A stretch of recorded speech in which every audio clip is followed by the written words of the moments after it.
Good morning, everyone. Thank you all for being here. Those of you who made it this morning, we had some RSVPs.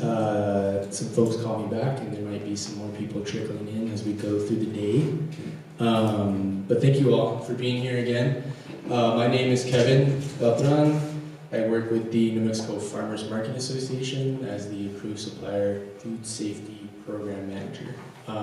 That is my position. I help with a lot of the food safety training, also along with Emma with applications, and Elena, a number of other things that we do at the Approved Supplier Program. But today we're here to talk with you all about meat vending, specifically within the Approved Supplier Program, giving you some information around that. So before we go any further, I'd like to introduce Emma and the other team that is here today. Slide up. There we go. Good morning. My name is Emma. I am the Approved Supplier Program Systems Manager, so I help to manage the back end of our application process. I support our review team who reviews our applications for meat vendors as well as our produce vendors, and the other application types we have as well. My background is in farming. I also do soil testing and some other cool stuff around that. But yeah, I'm excited to be here and support you all in your meat processing. Yes. Good morning, everyone. I'm Elena Paisano. I work with these two, so I'm the Approved Supplier Program Director. My role is pretty heavy on outreach, policy advocacy, and strategy. And so I started at the NMFMA maybe 3 years ago, but I've been doing New Mexico grown and farmed to institution for about 15 years. So in terms of our meat, addition of meat products into the New Mexico Grown program, that happened 3 years ago through a pilot. And we developed the standards and specifications and requirements for meat products entering into the farm to school, farm to senior center, and farm to preschool movement based on federal standards, and then also through a number of roundtables with ranchers and producers and processors from around the state, and trying to make sure that we were meeting the needs of buyers, but also honing in on what's appropriate here in New Mexico. So we'll talk a little bit more about requirements for the Approved Supplier Program specifically, but today we're also going to talk about how food safety applies in the environment of bringing these meat products into the institutions. So Emma and Kevin are our experts around that, and then I'll talk a little bit more about marketing, and since there's just a few of us here, we can get pretty nitty-gritty about that. We can also talk about market opportunities, product trends, pricing, whatever's most helpful. So thanks for being here today. I also want to introduce Chantal, who is recently come on board as a community cultivator and also a producer. Sorry, here, I'll just go. Okay. Sorry. So I'm Chantal Orozco, and I am running it's basically a lamb aggregation company out of Valencia County and Sierra County. And I don't know what I'm supposed to say up here, but we just started in October, and in October we started doing like 2 lambs a month, and we're up to 70 this month. And some of the big sales we've had recently was with like the Roadrunner Food Bank and some of the senior centers. So it's a really good program once you can get your foot into the door. And so I kind of started from the ground up and figured out all the nitty-gritty stuff that maybe people who are running the program didn't get the opportunity to see how it works on our side. So I am all about the producers. We are a not-for-profit company, but it's just trying to help the producers make money. Thank you so much. And Chantal, we'll ask you later when we dig into how to become a vendor to share more of your learnings and lived experiences around it. So we'll cue you. All right, well, thank you. And also, we have the folks from the TCEDC in the back. Yeah, moving into introductions, that's who we are here today. And I'm going to be providing the training, sharing information, and hopefully some stuff that you'll be taking away from today. But kind of passing it off to you all, two that are in the room, I did want to ask a couple questions and then maybe have you speak on those questions, just to answer them, kind of get to know who you are. If you can mention your name and your operation, or your ranch name, or just your business name. What do you grow or raise, and how long have you been producing? I'll ask those three in the beginning. Yeah, my name is Ernie Lopez. I'm out of Warren County. I run the cow-calf operation down there. And we're looking at maybe marketing beyond the cattle auction. And maybe, that's why I'm here, to get an idea of what we need to do and how to get in line for that. But we've had a little bit of rain down there. We're optimistic about what this year might bring. But this drought has been bad. Principally, our water is pretty low, and we reduced our herd quite a bit. So I'm sure a lot of producers did that, so the numbers just aren't there, I don't think. But that's why I'm here. Glad to be here. Thank you. Welcome. Next in line. My name is Greg Busick. My operation I call Rocky Pawtucket Ranch. We're on the west side of the gorge. It's all dry land out there with no irrigation. And I raise pigs, sheep, goats.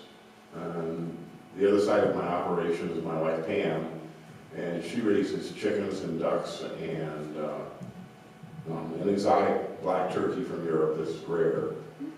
So my meat production is sold to small specialty restaurants and individuals. My meat that gets sold is all processed by a USDA's certified facility, vacuum packed and frozen. Pardon me. We also have duck eggs and chicken eggs, and they get sold just wherever I can get them going. So I'm looking to expand my abilities to reach more people. I'm a small operation at this point. The pig operation there is kind of unusual. They're Mangalitsa pigs from Europe, and that has the brightest ability to me because with sheep and goats, you may have a female that drops 2 a season, and sometimes you can get in another one. The production is small, and I can't keep up a large. I don't have a large herd of either one. I only have less than 20 adults. And I don't see that increasing because I have a lot of predation that I'm addressing right now. Coyotes are forever gone, I think.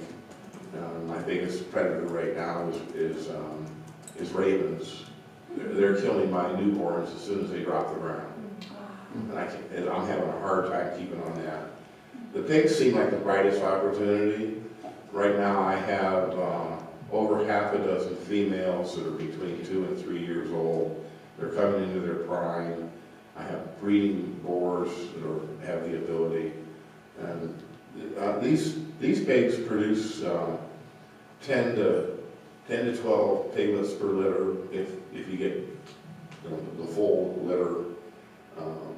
And the possibility of having a larger volume is much greater with that. So I am researching on how to do that better. And this is all real new to me in the last 8 years or so. We've had livestock for 30 years that we've owned the ranch, but it was mostly for 4-H, helping kids out, and, just having a little bit of livestock on the property. So I'm trying to make it more of a commercial type enterprise. I'm trying to make, I thought I retired 3 years ago. I'm trying to make a living because of inflation now. So we're moving forward, and I have a potential appointment with a gentleman that runs one of the larger pig operations in New Mexico to go visit his facilities, see how he does things. I grew up in the city, I'm a city boy, and moved to the country, now I'm a cowboy. I'm a pig boy, whatever. So in a nutshell, that's our operation. It's been a real adventure. It's been a lot of fun.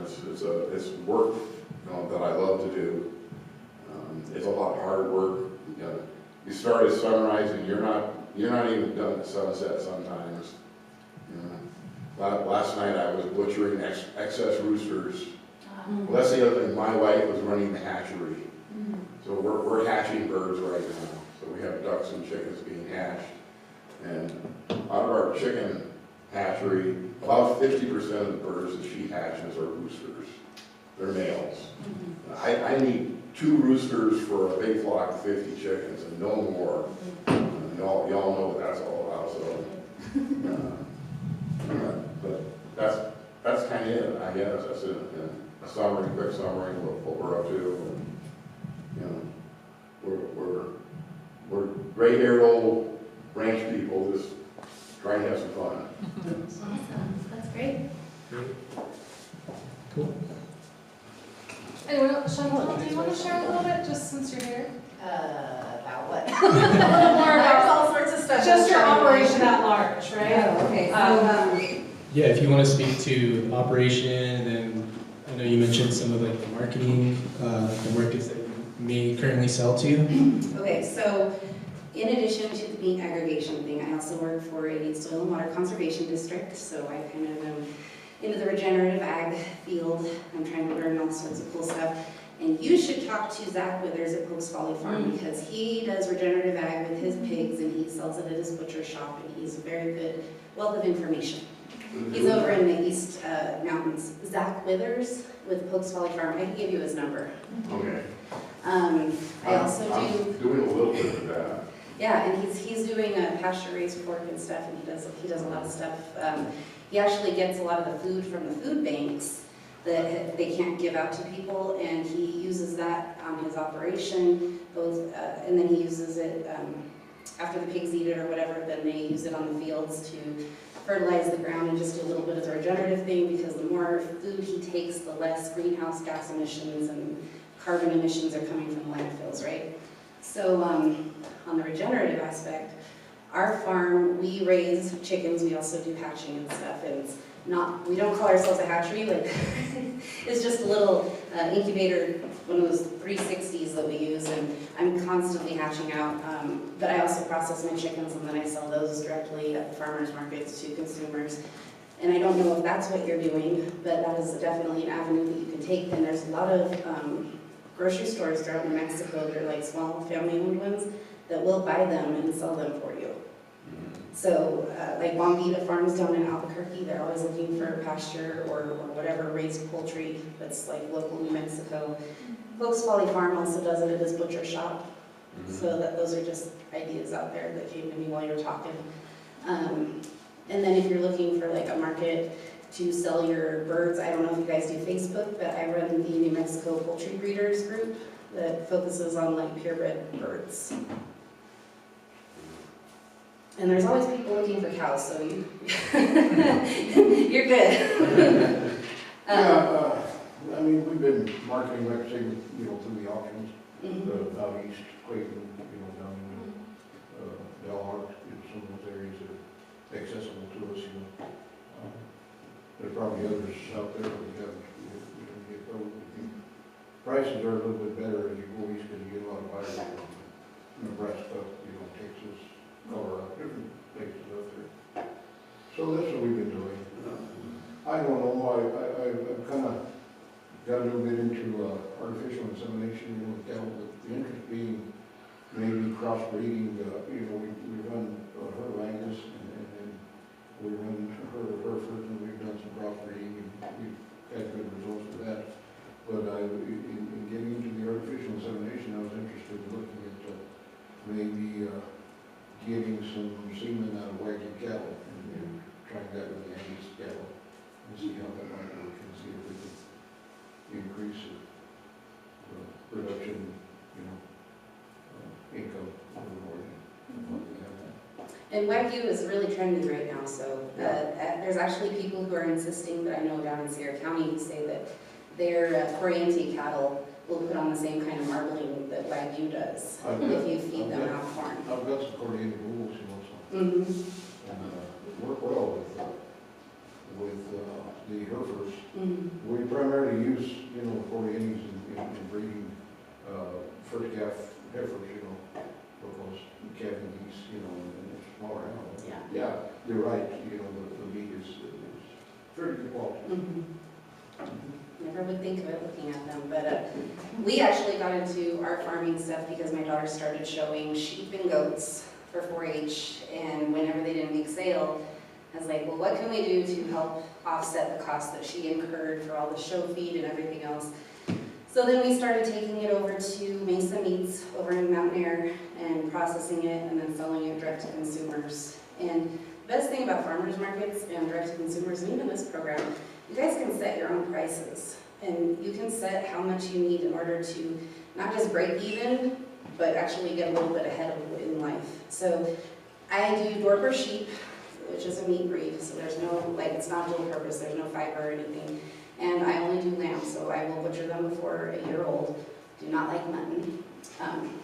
But I'm averaging probably about $600 profit on every sheep that I'm butchering because of the prices that I'm doing direct to consumer at the farmer's market. Now that I'm doing the aggregation business, producers, we're typically giving them like $250 to $300 a head for a sheep, which is better than they could get at a livestock auction. And the closest ones they could get for sheep in New Mexico is usually in San Angelo or up in Colorado, right? So that's like a whole day drive for these producers.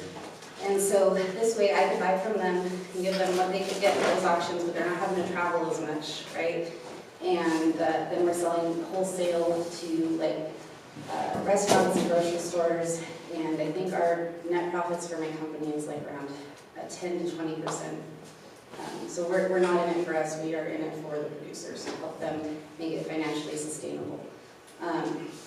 And I actually have not sold any sheep to my aggregation business because I sell out my sheep.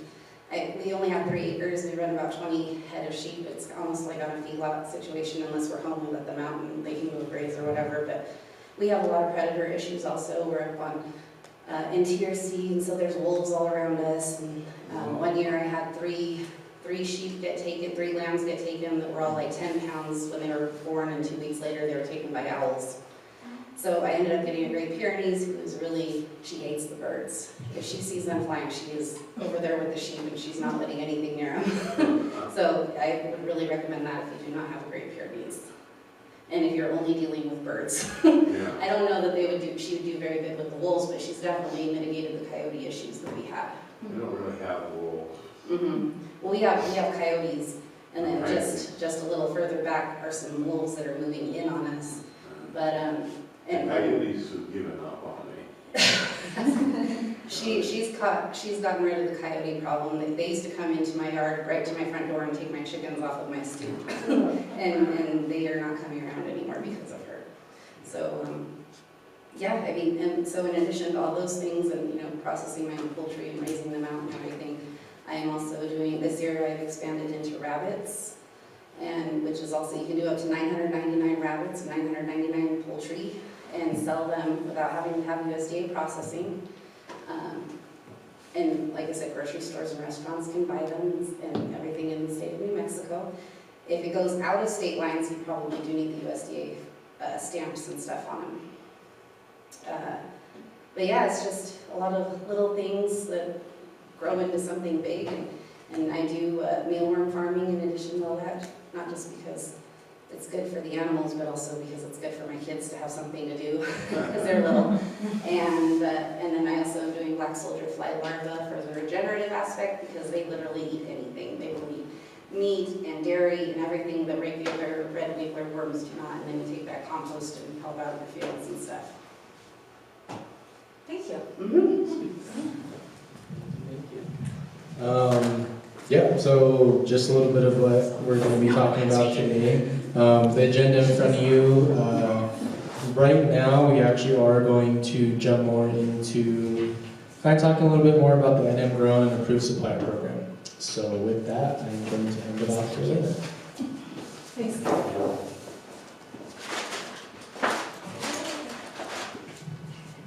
Thank you. All right. So, have you all heard of the New Mexico Grown Program? Look at it, you 2 gentlemen in the front. Is this the first? Oh, right, perfect. We're going to go deep then. So, New Mexico grown. Pay attention to this logo. We use it across all things that we do for outreach and marketing for the New Mexico Grown program. Essentially, New Mexico Grown is a farm-to-institution program that works through 4 state agencies here in New Mexico. So the Public Education Department serving K through 12 schools across the state. We have approximately 65 or so school partners, ranging, there's quite a few actually up here up north that have a really hard time accessing product. So there's a lot of market opportunity in the northern part of the state. It's pretty undersaturated. The Senior Center program is now in about 2/3 of all senior centers throughout the state, including up here, and in tribal centers, which I think we could talk about a little bit later, but tribal centers are really often focused on meat products. It's something that they can bring to their clients, and also that they really like, especially around lamb, mutton products, grass-fed beef. The elders really prefer those kind of lower fat, more traditional products that we're able to get in preschools. So the early child care education centers, and here, like the UNM campus that's right over there is part of it. So they're one of the larger markets, but this can be really small preschools too. They use a little bit less meat specifically. They're more for like ready-to-eat produce, right? Cucumbers and tomatoes and things little kids want. But for the UNM centers and for some of the ones that are a bit larger, they are buying New Mexico grown meat and using it as part of their meal programs. The Regional Farm to Food Bank program is actually in its final stages, unfortunately. It was one of the programs that got cut with this current administration at the federal level, and so we're really fighting at the state to try to bring it back. It was a really valuable market opportunity that bolstered access for a lot of folks, and they paid really good prices as well. So our northern team, her name's Bonnie Murphy, and she actually will be still purchasing through September, but we're gonna see that program start to sunset. And then food producers like you. And so that includes folks that are growing diversified fruits and vegetables and meat products. And we'll talk a little bit more about the allowable meat products. Well, I'll talk about it now because the slide is at the end. So that's beef, bison, pork, sheep, so lamb and mutton products. That is it. Poultry is not allowable, and that's because of the federal requirement for USDA inspection and the fact that we have really inadequate processing facilities here in the state. We simply do not have a poultry industry at the state level that NMDA regulates. So while we would love to see that, it's an advocacy effort if we want to see poultry come in. Same thing with eggs. And do any of you do eggs? I think I heard someone's doing some quail and some sorts of eggs, right? Ducks and chickens, but they're not for meat. Right. They're just for egg production. Yeah, so they're... You know, the animals like butcher, we can use ourselves. Okay. You know, like the excess roosters. Yep. So the eggs, there is one program that we work in partnership with, which is the Department of Health Senior Farmers Market Nutrition Program. The person's name is Veronica Griego. She is buying some eggs. So that's like a separate tangent, but I'll just mention she is buying ungraded eggs. And so that is something that we could help you to access while she's running that pilot. But let's see, so the program, I'm gonna stay on this one for a minute. How it works. So these institutions get money from the state through an annual allocation. So at the beginning of the year, next month, our fiscal year starts in July. So at the beginning of the year, they're given a budget for the whole year. And we really work with them, and I'm gonna just admit, like, it's an uphill battle. We really want our buyers to buy year round. But the reality is, folks buy a lot in the fall when there's plenty of bounty. They stop purchasing in the winter, and then they panic in the spring when they have $10,000 to spend. So especially with our meat producers, I think, to be very frank, we get a lot of business that starts coming in right after the holiday season. So like January till May is really the peak of those sales because they're trying to buy as much produce as they can before then. And then the senior centers are really an excellent market because they're a year-round market as compared to the schools, which are a little tougher to access. So they get allocations, and then they have to utilize that through approved suppliers, and that's what we're here to talk about today, is how to become an approved supplier. Many of these markets also go above and beyond. So they'll spend their full allocation, and then they'll want to buy more product with other funding that they have. The schools are a really good market for that. But yes, that's how, so they'll get an appropriation, they manage purchasing directly with you We facilitate the program, but we do not manage purchasing in any way or price setting. So that's one of the strengths of the program is it's really hyper-local. You're working with the buyer in that community. It's also one of the challenges of the program, right? Because when we're really hyper-local, there's less centralization, there's a lot of difference across the system, so it can be a little bit confusing when you're first entering the marketplace. Average grants, I will talk about that for a minute. So the larger districts are generally receiving somewhere between $80,000 and $100,000 a year in the school environment, and the smallest grants are $5,000, and that's for like a single school that's serving, you know, a couple dozen kids. So it's pretty substantial for the most part. The senior centers, the grant amounts can be a little bit smaller just because some of them are so rural, the meals are smaller numbers, and so it depends how they're organized. The entire market as we move into next fiscal year is worth about $5 million. So if we can crack the nut on getting people involved and moving product around the state, there's a whole lot of opportunity. And every year, they spend about 90% of the funds. So we really work hard not to revert any money back to the state. And I'll just touch on, I know it's frustrating, the calendar year of the cycle, and it's something we just can't change without reoccurring state funding. And the current strategy at the legislature is to build it into operating budgets, so we'll be less dependent on the cycle, but it is the cycle.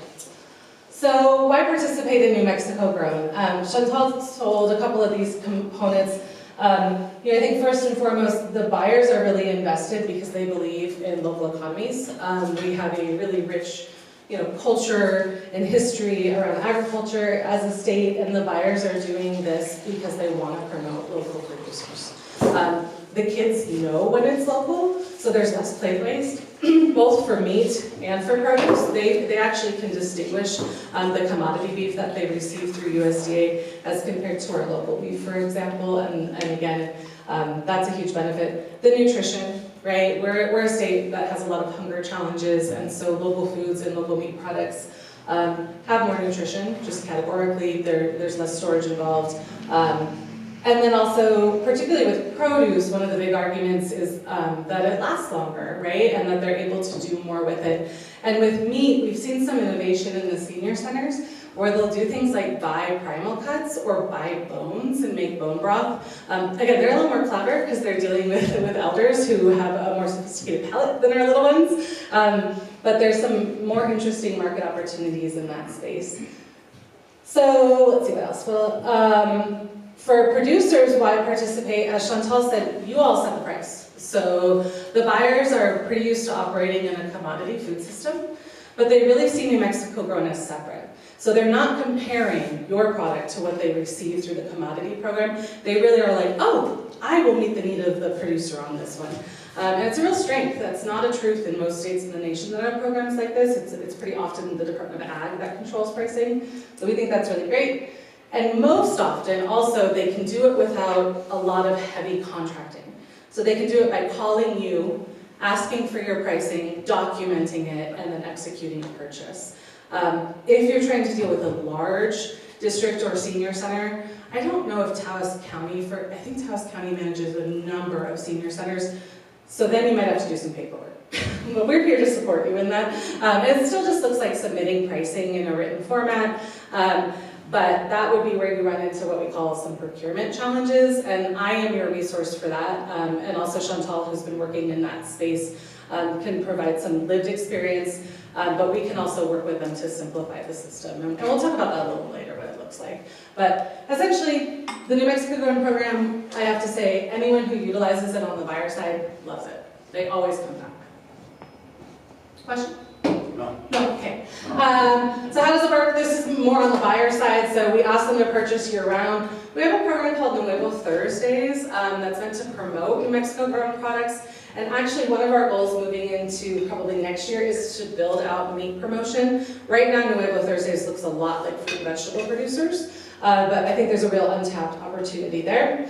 And then our schools, senior centers, preschools are also building school gardens and creating grow areas. The whole idea is really bringing agriculture into the classroom, into the cafeteria, and just across all these campuses. We have a program called the Golden Chili Award program that buyers can apply for to really just acknowledge the hard work that it takes to actually build relationships with local producers. And then also for our producers, including our meat producers, to acknowledge the hard work it takes to work with buyers and get this food into our communities. And so we just launched those applications. But as an approved supplier, we would encourage you to apply because it's marketing. So in other words, your name's all over everything, we get to celebrate you. This year we'll be bringing folks to a national conference, which will also increase marketing opportunities. Let's see. So allowable products, as I mentioned earlier, we've got two categories. So the first one's Produce Plus, which is our fruits, vegetables, grains. That includes a little bit of like dried products, so cornmeals and things along those lines. Nuts and beans or legumes are also part of the program. And then minimally processed foods. And by minimally processed, that meets the USDA AMS definition. So you can do things like first cut on certain produce. You can sun dry, you can grind. So we have an allowable product list that I'll show you all later, and buyers have to purchase off of that list. And that's really just to make sure that they're buying things that actually are produced in New Mexico. One of the beautiful things about this program is it's reconnecting people to local food, but you would be surprised, or maybe not so surprised, how little information a lot of our buyers have around that. Like I'll get calls like, are lemons produced here? And I'm like, no, not even in the South do we have lemons in New Mexico, right? And so the list is an educational tool. And actually, with the meat products specifically, that list keeps expanding because I'm always humbled by what buyers come to me with that aren't on the list. So they'll be like, hey, I want to buy, what was the recent one? Well, bacon was one, not so exciting. But they were asking for specifically, we have offal on the list, right? So it's just like a catch-all for all of that. But they were like, you know, is intestine lining in there? Like they wanted specific things that they were going to do in certain ceremonial things. This was in Navajo Nation. So I thought that was really cool to find a market for those less desired cuts. However, most frequently the schools, they want ground meat. They're batch cooking, right? Sometimes roast, sometimes things like fajita meat, but generally ground meat products are what we see moving a lot in the schools. So a couple quick numbers. This program's been growing truly like exponentially over the past 5 or 6 years. 10 years ago, we started with $400,000. And as I said, the market's now worth about $5 million. We started with 12 farmers. That was 10 years ago. We now have 277. So you can imagine what that looks like. And it's really awesome to see. And so what that translates to is over, 1.5 million local meals going out into our communities. And so that's why we keep getting increased state investment. And here's a little bit deeper look by program. And again, the food bank program is closing, but we also are working really hard to add new markets in. So we're having conversations with distributors. We're having conversations in the retail setting and saying, hey, can our approved suppliers also benefit from some of these other connections? That's it. And I'm going to dig deep into what it takes to become an approved supplier program after we do a little bit of food safety and after lunch, just once you guys have had a chance to sort of absorb some stuff. Then we'll talk about the nuts and bolts of getting on board. Yes? Could you go back to the previous slide? Absolutely. Got it. But the Approved Supplier Program, that's administered through us, the New Mexico Farmers Marketing Association. And in fact, I think I just need to refresh this because I did move it around so many times. Are hospitals viable market? Hospitals are challenging from a pricing standpoint, to just be really honest, and the food safety requirements. So they still work primarily with mainline distributors. So ground beef. Ground beef, we see average pricing between $5.99 and $16.99 a pound. Hospitals will barely get to $5.99. So they're not as values aligned for us in terms of like the true cost of food. So we don't promote it, but Presbyterian Medical Services has been a good partner, and again, particularly around the buyer side too. So the Approved Supplier Program is the way that y'all access this New Mexico grow market, and that's administered through us, the New Mexico Farmers Marketing Association. We are not the NMDA, we are not regulatory, we are not a state agency, we are a nonprofit, but we do receive money from the NMDA to work with local producers and facilitate this program.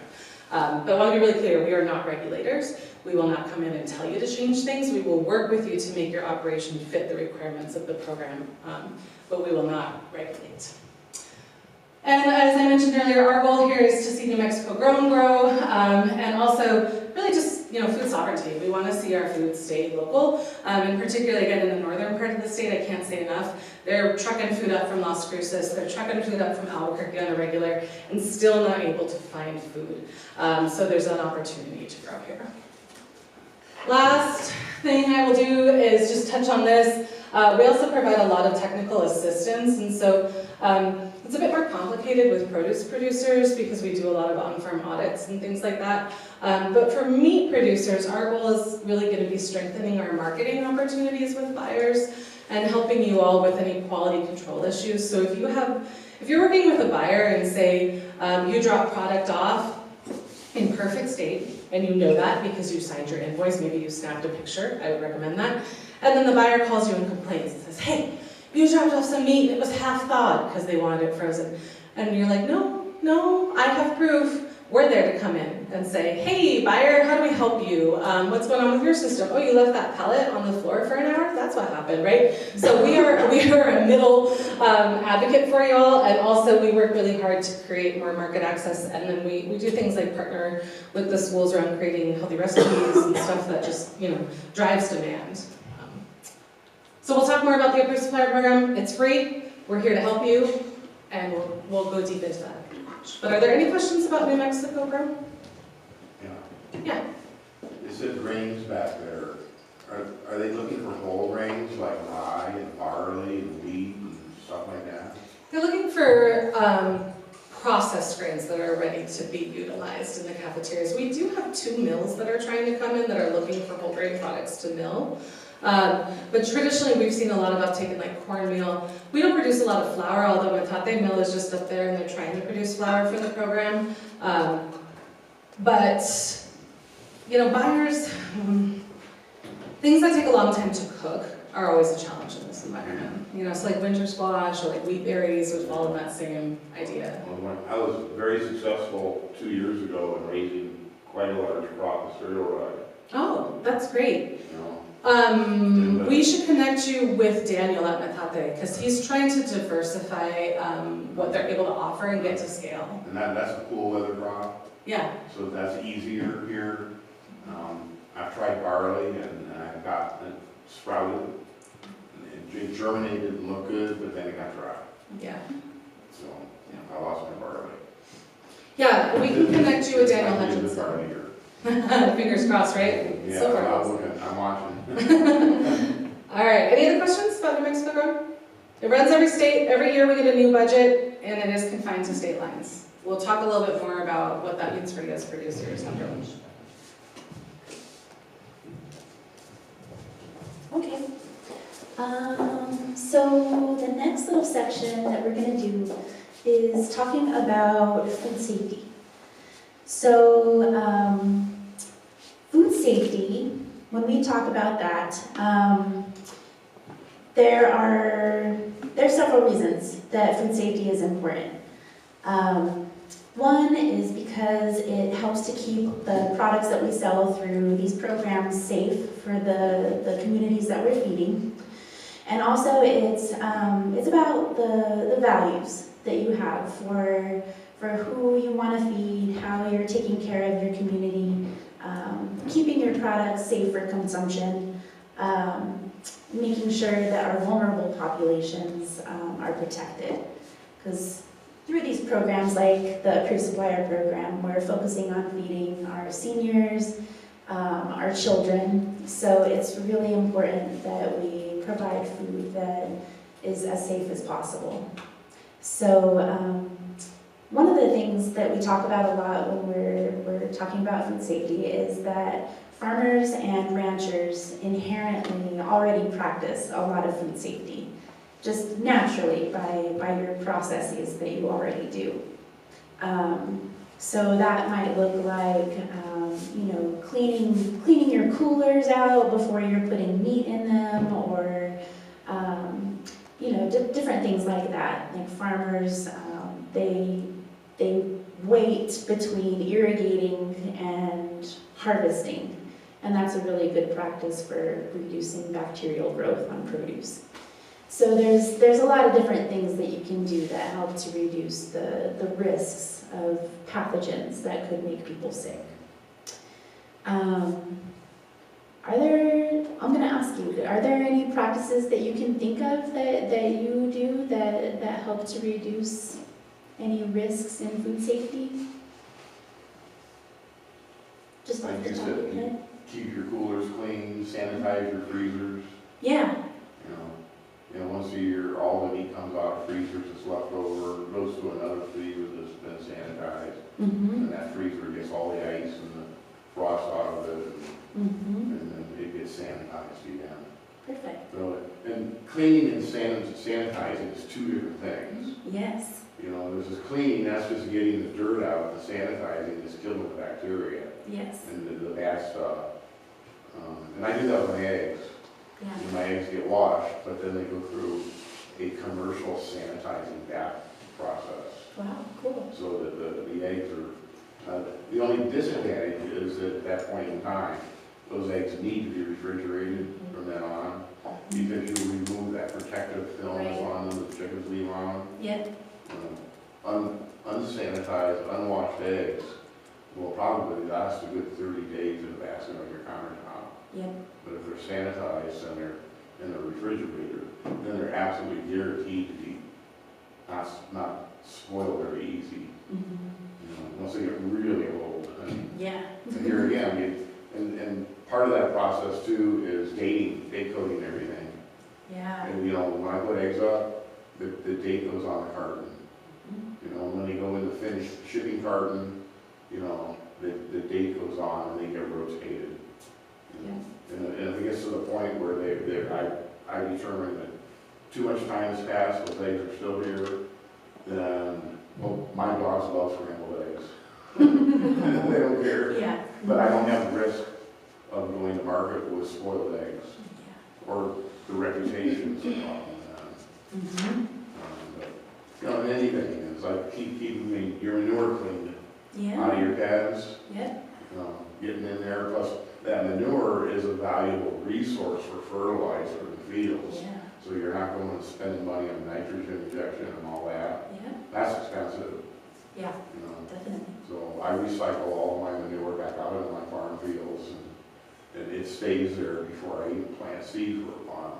Yeah, So that's clean drinking water for animals. You know, I've automated the watering processes of some of my animals with float valves and everything. yeah, But in the summertime, I'm looking at the tank like, oh, it's starting to turn green. Okay, it's time for the scrub brush. yeah, And they deserve clean water too. yes, You know, and the only one I'm really struggling with is pigs. I don't know what it is. Pigs just they can mess up their drinking water like crazy. I'm working on that one. yeah, But that's you know my sanitation in a nutshell is you just got to keep at it. yeah. You brought up a lot of really good points, and I mean, you're already a pro at food safety, it sounds like. So, yeah, I mean, the cleaning and sanitizing, we're gonna talk about how there is a difference between cleaning and sanitizing. That's a really big point that we drive home in food safety training. Yeah, I mean, you mentioned the manure too. That's a really big thing with food safety. We talk a lot about that with our producers, our produce producers. Yeah, because they're using manure and that can be a carrier of lots of different pathogens, right? So, yeah. It is. Yeah, it is. You know, as anybody that's you know worked in ranching, you know, you find out that there are hazards of yourself getting injured in field or cutting. And the thing I learned a long time ago, and I worked a lot of construction work, heavy construction, and you're prone to injury. Yeah. So when you get cut in the field, when you're out in the dirt or the manure, or working in a dirty work environment, you stop working and you go get your wounds cleaned right now. Yes. Otherwise, the ultimate risk is what's the bacteria septic. Staff. Septicemia. Staff, yeah, That's a horrible thing. yes. And people that ignore those kind of things Mm-hmm. can go septic and can die. And there's a certain point that there's no coming back. There's a certain point that doctors and hospitals and drugs and everything don't work anymore. So you don't even want to begin to go there.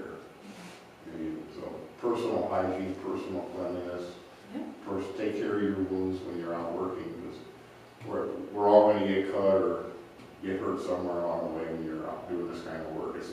Farming and ranching is hard, heavy duty work. Yeah, absolutely. Yep. But taking care of yourself is just as important, or you won't be doing it. Yeah, exactly. Yeah, I mean, you're touching on like worker health and hygiene. The biological hazards are a real thing, you know, like you mentioned, like the staph or sepsis rather. There's also hepatitis. There's all kinds of things that can come Many from kinds of hepatitis. blood, bodily fluids, you know, just from being sick. So yeah, all those things are really important. And if you're going to town and you've been out working in your farm or ranch clothes all day long and they're dirty, Right. put clean clothes on before you go to town. Nobody wants to be behind a big farmer that's had his boots in the muck. That's true. That's true. So I read that in a book. I thought, I never thought of that before. I was like, oh, jump in the truck, I gotta go to the hardware store. And then you wonder why everybody in the hardware store is avoiding you. Oh. That's So if wild. you're going to town or going to a meeting, put your other clothes, a clean pair of clothes on and shoes. Don't wear your Yeah. boots down. Yeah, absolutely. Because that's spreading, has the potential to spread Yeah, disease too. absolutely. And- Yeah. And that stuff all gets cleaned on a regular basis. Mm-hmm. I never used to clean my boots before. I do now. Yeah. Well, that's great. I mean, you are doing so many things that are right along with what we're going to be talking about today. So if you'd like to jump up here at any point and take over the train, you are more than welcome to. I got shot by mouth off too much. No, not at all. What about you? Are there any things that... I think one of the biggest things is keeping your equipment clean. Yeah. Some of that, you know, every time you use them, you know, there's residue and everything else. Right. I think if you do a thorough job of cleaning that out, sanitizing it, Yep. I think you've taken care of Yeah. 99.999% of the problem. Yes. Some places, you know, it's questioned if they do it or not, but Yeah. it's important. Yes. And food production, restaurants, you know, the sanitation is important, you know. Mhm. I mean, there's a lot of difference, you know, in just washing dishes and sanitizing dishes. Yes. Well, It's important. most restaurants in New Mexico, to the best of my knowledge, are required by law to shut down a short period of time every month by day Mm. and completely sanitize their restaurant, especially the kitchen. Yeah. They have to get in there. Yeah. And the other really important thing is the exhaust fans over the stove. Right. Those get filled up with grease. Yeah. And if you've ever seen one of those on fire, Mm. it's something. It's worse than a wood stove chimney fire. Yeah. And they're really, really hard to put out. Yep. Once that grease gets to burn them, I Mhm. mean, it's an inferno. Yeah. There are restaurants that burn to the ground. Yeah. Absolutely. That's something. That's why you're required to have three sinks, you know, in the restaurant. Yeah. Wash dishes, rinse, sanitize. Yeah. And it's all three separate operations, you know, Yeah. dealing with dishes and sanitation. Yeah. Yeah. All right. Well, you guys have it down. So I'm going to go through these slides and hopefully I can give you a refresher on what you already know. I think there's something that we all didn't talk about though that's very important is if we're meat producers, we need to make sure that our meat is staying at a constant frozen temperature, right? Yeah, we'll And we're be going to talking talk about that. And also, the reason we're so concerned about sanitation, particularly when in storage areas, think about the kitchens we're going into. We have to assume that they're not going to practice the same things we would at home. So in other words, they're gonna take a knife and penetrate straight through the packaging into the meat, right? Yes, it has a pill step. We acknowledge that they're cooking the meat. But these are the things we see all the time. And so what's on the outside of the package, assume it's going inside. And that's why we focus on sanitation. We'll talk more about cold chain because that is probably one of the biggest requirements. But yeah, I think just always as a filter, like assume that this person has never operated in a commercial kitchen before. And that's what you should try to assume. Commercial kitchens are actually really disgusting. Yeah. So, yeah. Cool. And meat packaging, and maybe this is, some subject right now, could you comment on just wrapping meat and vacuum packing? In what sense? As far as shelf life, you get more in vacuum packing, and so forth, as I understand, but in terms of, bacterial growth and so on and so forth, would you better just vacuum pack or? I think from a food safety standpoint, to protect it, I think that vacuum packing it is probably the safest route. I think if you're doing like paper, like the wax coated paper or something, butcher paper, thank you, couldn't think of the word. That might be less food safe because it allows, It's porous to some extent. it's porous to some extent, it allows airflow. There's not quite as much of a barrier between the bacteria and the meat itself. Yeah. So, I think that the vacuum packed is probably more safe. Yeah. There is a real issue with vacuum packing that I've discovered though, What's that? is that the plastic is relatively easy to get pinhole in bones and things. So everything gets handled a lot in the freezer, moving from place to place. It's easy to puncture that. And as soon as you puncture that, you lost your vacuum and you got air in the bag. Yeah. So the problem And with so that is there's heavy duty. the USDA processors are not always putting the bone guard in the packaging when they're putting a vacuum seal. And there's nothing you can do about it because you're not supposed to, if you're doing the USDA processing stuff, they have to have that label from the processor. Yeah. You can't remove it or anything else or repack it. Yeah. We Makes it really hard. deboned, we did a little bit of vacuum packing, Uh-huh. and we deboned to deal with that issue, Yeah. because that is something that happens. Let's see, Well, the problem with that is you lose weight too. Well, yeah, but also since you don't have the bone, you can charge a little more because you've got meat instead, you're not paying for bone. I mean, if it's me buying a piece of meat, I'm willing to pay more for meat than for, than if you. But when you come to like primal cuts and ribs, and like I sell a lot of whole shoulders, whole pork shoulders, a lot of whole goat shoulders. You can't take the bones out.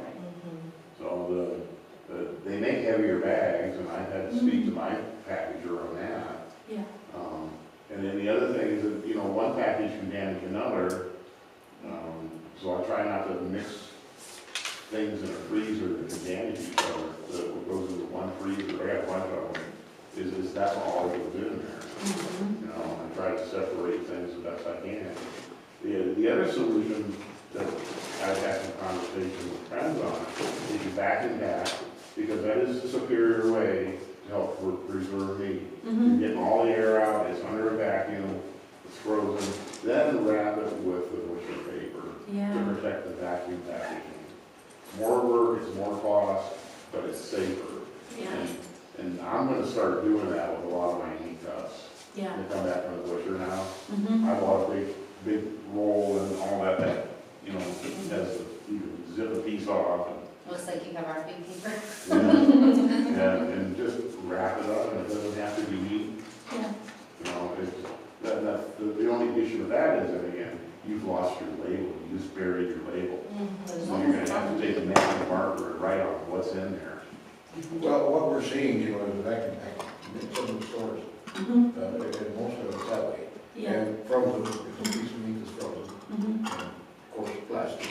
Right. And then you see the individual put their label, stick on the label on the plastic. It's got the barcode and it's got, everything else, whatever cut it is, so on and so forth. And that seems to work fairly well. And I mean, I've been coming to the listening sessions with with the Matanza effort.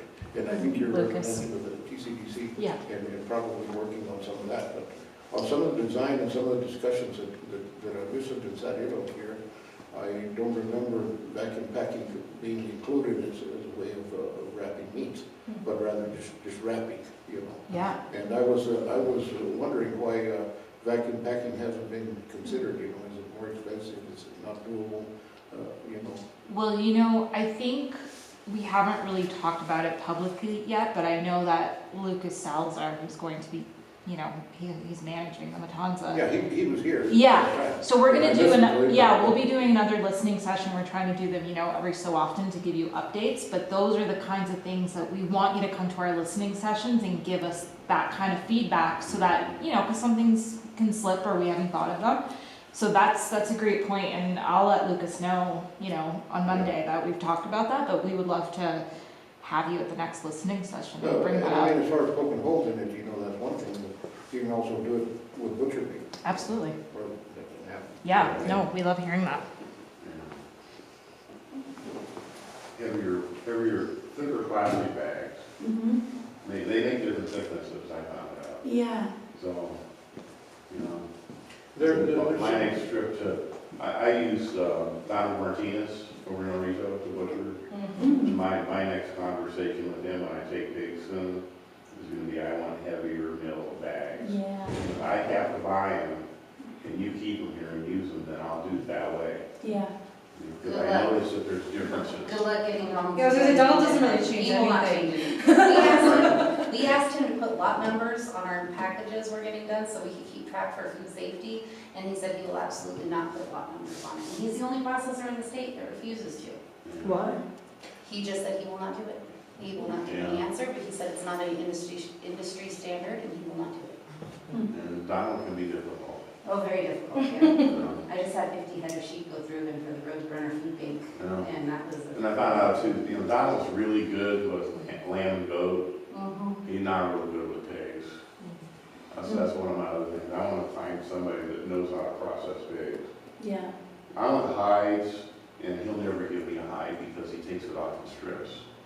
Because it's too much work to take a whole hide off. A lot of the times they say that, and then they actually are using it and selling it to other people too.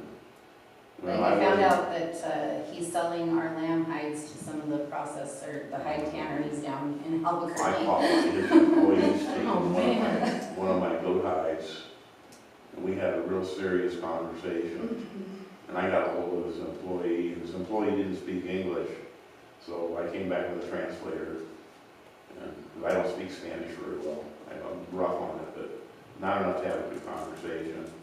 After that, I got my hides, but my hides were, we buried them. Buried them with the offal. So, No, they're selling them to. I know, I want my hides back, I want my heads with horns back, because I have a murder for horns. Right. It's all profit. It's hard enough, I'm not breaking even, because I'm buying hay and grain out of Colorado. So I got trips up to him, that's all about. Yeah. So I'm trying to find ways to at least break even. Yeah. And the funny thing is this whole thing started with COVID, my operation, really, because of the shortages I saw. I thought we weren't going to be able to buy food. But I can go ahead. Yeah. Well, it's a great solution. I think that's You know. kind of how we've been able to really grow our local food system here. It really came from COVID and how our local food system responded, and Well, came look at the together. grocery stores during that period of time. Right. Well, we live on the front range over there, and, growing up far from, I live by border. And several years ago, we had a pretty bad snowstorm, and all the traffic shut down. So that meant the trucks weren't going to the stores. And I'll tell you what, in a matter of 3 days, the shelves were empty. Yeah. And it's like, now what, Right. That's one thing. But envision something happened to the supply line, and the truck not come in for whatever reason. There's no other alternative. Right. So what happens then? There's a food shortage. Most, That's why programs like this are good to have. Yes. And I like the food bank, and I'm disappointed to hear the food bank's going away.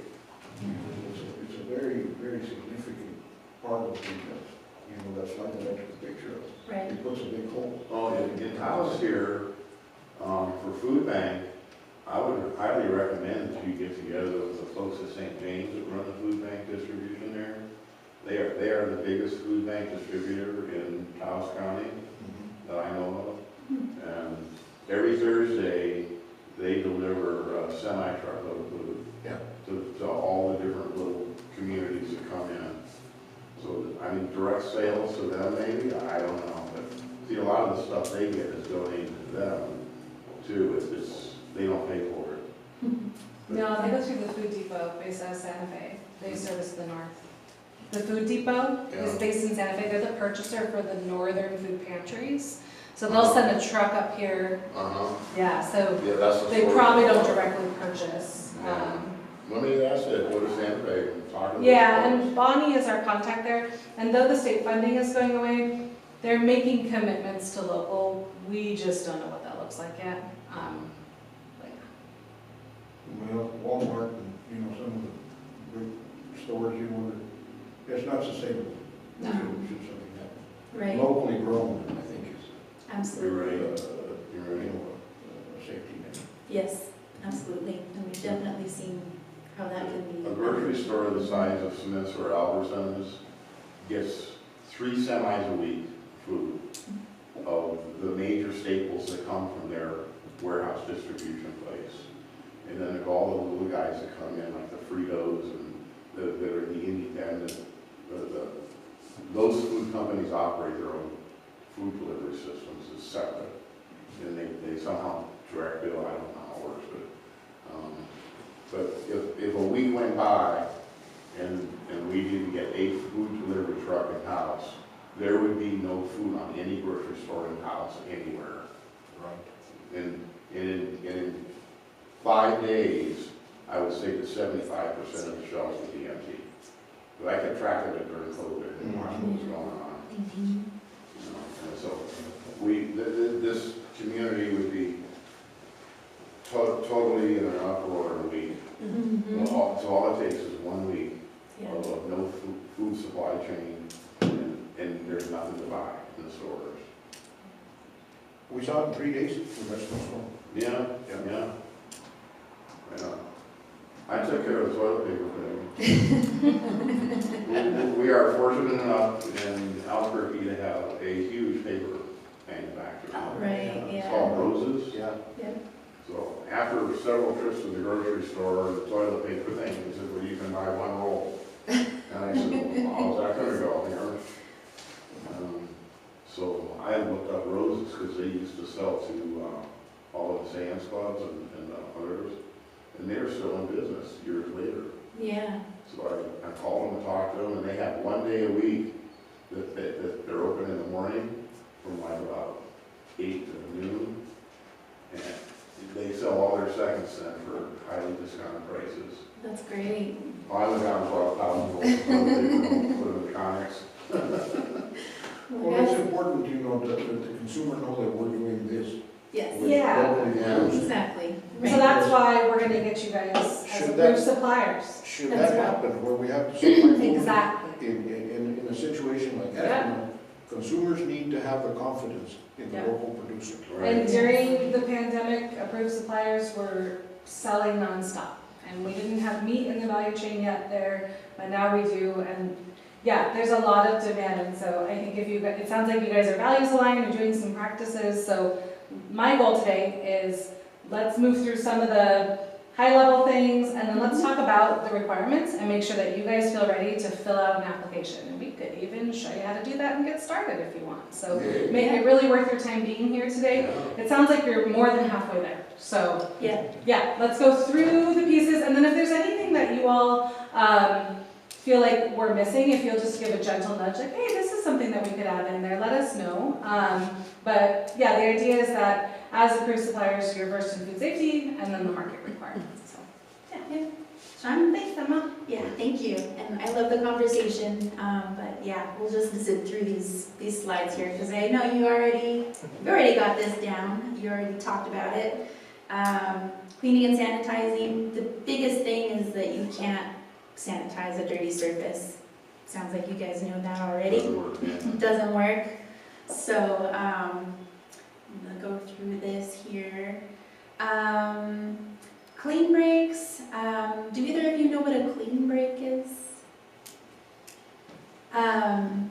So I'll just quickly explain. A clean break is just taking a break in between the different lots that you have. Like if you are packaging like one animal, you might want to take like a clean break to stop and clean and sanitize before you do another animal. And that is just a good way to kind of, we use it in traceability a lot, so that you have different lot numbers, just to break up, you know, the product is a good way to put that. Just having that clean break ensures that you've done the due diligence and making sure that, you know, from one product to the next that you've cleaned and sanitized. This is an explanation of the different zones for both food contact surfaces and then surfaces that are more indirect to your food contact surfaces. So we use the zones to prioritize like cleaning schedules and to help you develop like a master cleaning schedule. So zone 1, these are things that you probably want to clean daily, at least daily. Things that you're washing and sanitizing regularly. So washing your hands, you know, that's something that you should be doing frequently. Any of the containers that you're using for holding product, that can also include like your coolers that you're using for transporting the meat. Any tables that you're doing packing on, scales for weighing stuff, and then if you have like, I don't think you can actually clean and sanitize the packaging that you're using, but maybe wiping down like the packaging if you have like any blood spatter or anything like that that you're noticing, that would be a good opportunity to clean. Zone 2, these are things that don't come directly into your food contact or come in direct contact with food, but possibly could be a source of contamination if they did come into contact. So like we talk about like your clothing, you were mentioning how like you change your clothing. And that's a good practice because it's very easy for your clothing to become a source of contamination with the food that you're working with. We also talk about like the floor, the ceilings, any kinds of like carts or things like that that may not be directly touching the food, but if the food came into contact with any of those surfaces, that could easily become a contamination issue. And then zone 3, those are kind of what we consider in like, if you think about like the pandemic era, high touch areas. So like the restrooms or trash cans and different places like that, doorknobs, you know, things that are farther away from the food, but if they're touched, could make their way to the food. And then zone 4, this is stuff that you just want to be mindful of and kind of monitor and make sure that those things are kept clean and organized. Like if you think about like where you have your compost pile or your manure pile, and where that is relative to where you're packing the meat into, you know, containers or your coolers. Just thinking about things like that. That would be a very important part of zone 4. With some of us as producers, we use pesticides. Right. And, you know, as long as you have bird nests and so on and so forth, you know, those are your written roads. Right. And those are something we use pesticide. Yep. So that's important that we Yes. use of That's nice. pesticides.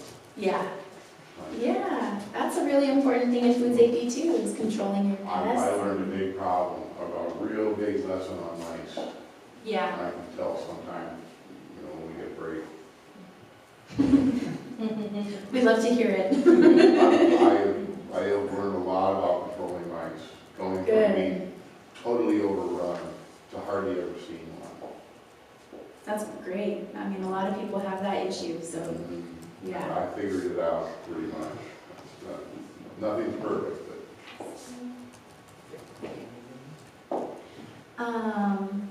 Okay, so this is an example of how to kind of prioritize those zones and to create like a cleaning checklist. Checklists are helpful because it kind of keeps you on track, helps you to make sure that you have taken care of cleaning these different priority areas. With your food contact surfaces getting the priority. If you have any people who work with you in your operation, it's also helpful for them so that they know what is expected and you can make sure that these things are being completed. It's a great way to provide like detailed instructions just in case like you aren't available and you have to have somebody else step in to do your job for you. And so, yeah, cleaning checklists are a great thing to implement. And you can see on this example, they've prioritized like the packaging containers. And then they have these different areas like the bathrooms, those are like the zone 3 area.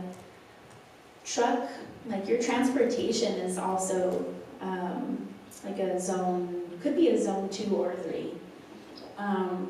Depending on how you're packaging or holding your product. And then your walk-in cooler. Maybe that's not something that you have to do daily, but having a regular schedule for that is really important. So we're going to go into a little scenario here. This is Mateo's sanitation plan. So he has a ranch, and he has an opportunity to sell some of his meat to a local senior center. And in his operation, he's got a garage that he's using for cold storage and packing. In that garage, he's got a folding table, he's got the walk-in cooler, and a sink. The home's bathroom is accessible. He's using scissors, crates, scales as some of his packing materials. And he's using a wagon to transport meat to the garage for processing and packing. So, yeah, and then everything he's delivering in his truck, and he's using the portable coolers to keep everything cold. So in this scenario, what steps could he take to create like a master sanitation plan or like a cleaning checklist? What kinds of things would he prioritize, do you think? Have a sanitation break in between intervals. Yeah. When you know it'd be very important, you know, set your schedule and sanitize after every time you make a delivery or every time you use your coolers. Yep. You know, have that break. Yes. I think that would be all important. Yeah, definitely. What are your thoughts? Is the wagon used to transport freshly killed animals, or I don't understand where the wagon fits in exactly. That's a good question. We adapted this from like produce. Well, it doesn't matter, it still has to be sanitized. Yeah, Well, that's a everything good has to point. be, Yeah. I was thinking about, if the wagon is used to be able to move, the meat that's gonna go into the cooler, then eliminate the wagon, the meat goes directly in the cooler, and then transport the cooler with a dolly. Yeah. So you eliminate one more thing you have to deal with. Mm-hmm. Plus that wagon, that looks like a nightmare to clean. That's a fresh transport there, because the wagon is used to transport the meat. It's fresh meat coming in on the wagon. Yeah, I don't know if I like that wagon idea at all. Yeah, so maybe get rid of the wagon. I think I'd like a plastic wheelbarrow Yeah, that something I can that's, sanitize and There clean you out. yeah. That thing looks like a nightmare. I have some of those that I use on the van, and I never thought of putting meat in them. that's I mean, good. I really don't like those wagons. I did it at the beginning, but I'm about ready to weld them all up so the sides can't come down. Yeah. I've had a lot of trouble with tires. Oh, yeah, they go So flat. they rock fast in the Yeah. sun here and they go flat. Yeah. And the sidewalls rock. Oh, yeah. One of the things against plastic is, you know, the porosity of it. Yes. And it retains a certain amount of residue, even though you clean it. You know, that's Yeah. one, you know, against it, you know. Well, they build a steel wheel barrel and keep it painted. I mean, I think ultimately, stainless steel There you go. probably, you know, That's the best. be the best Yeah. solution. Yeah. But, I mean, if it's something that you don't do very often and something that's what you're handling, you can get by with plastic, you know, so whatever you're handling. But that is one of the. It depends what level, where's the meat at in the process That's when it good. gets handled. Yeah. I mean, when we're cutting meat and everything, we're either on stainless steel and packaging and cutting, which is NSF, Mm-hmm. have the ability to get at an NSF standard for that. Or you use polypropylene cutting boards. You don't use wooden cutting boards Right. commercially. Mm-hmm. Oh, I prefer them because they don't beat my knives up so bad. Yeah. That polypropylene is really hard to knife edges, but that's sanitizable, Right. you know, and it's not porous. Right. So, and I have a big one, I have a 4x4 to work on.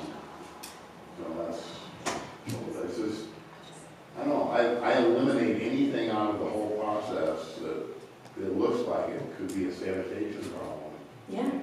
That's really great. Yeah, and then one thing we talk about too, like kind of going back to the wagon, right? Like there's wheels on them too, so you're not only considering just being like the transportation piece of sanitization, but also what they're being wheeled through, right? Like what that wagon is going through. Mm-hmm. Especially going from wherever he's kind of made that into the storage, that could be going through some area that might potentially then be taken into the area of your storage. You know, So that's the minimum amount of handling between A to B is the best you can do. Yep. And then keep your coolers sanitized and clean, Mm-hmm. you know. And here again, I love your story about the knife poking through to cut a bag. I never poke a bag open like that. I have a small knife that's razor sharp, and I slit the top of the bag. And then that top goes in the garbage right away. And, you know, if the bag looked dirty, I don't even slit it until I clean the outside of the bag. Yeah. It's just, you know, the stuff that's gonna be the most harmful to people is the stuff you can't see. Yes. Thank Okay? you for And that's the bringing that up. bacteria, and the viruses, and the mold, and fungus, and Yeah.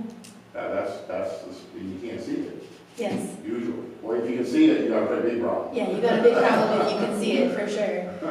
Yeah, I mean, yeah, biological hazard is like what we focus on the most in food safety, because Yeah. you're absolutely right, you can't see it, it reproduces at an insane rate when it's in the right environment, so, yeah. I used to work for Noble Cisco Food Company, Oh, okay. and their training in the beginning, is if you're in the field sales, is 5 months. A lot of that's product knowledge, but we had 2 weeks of food safety training with Oh, them, wow. which was intensive. Mhm. And when you're in restaurants, you're usually talking to the chef. And I would see a lot of restaurants, and I see one cutting board and one set of knives.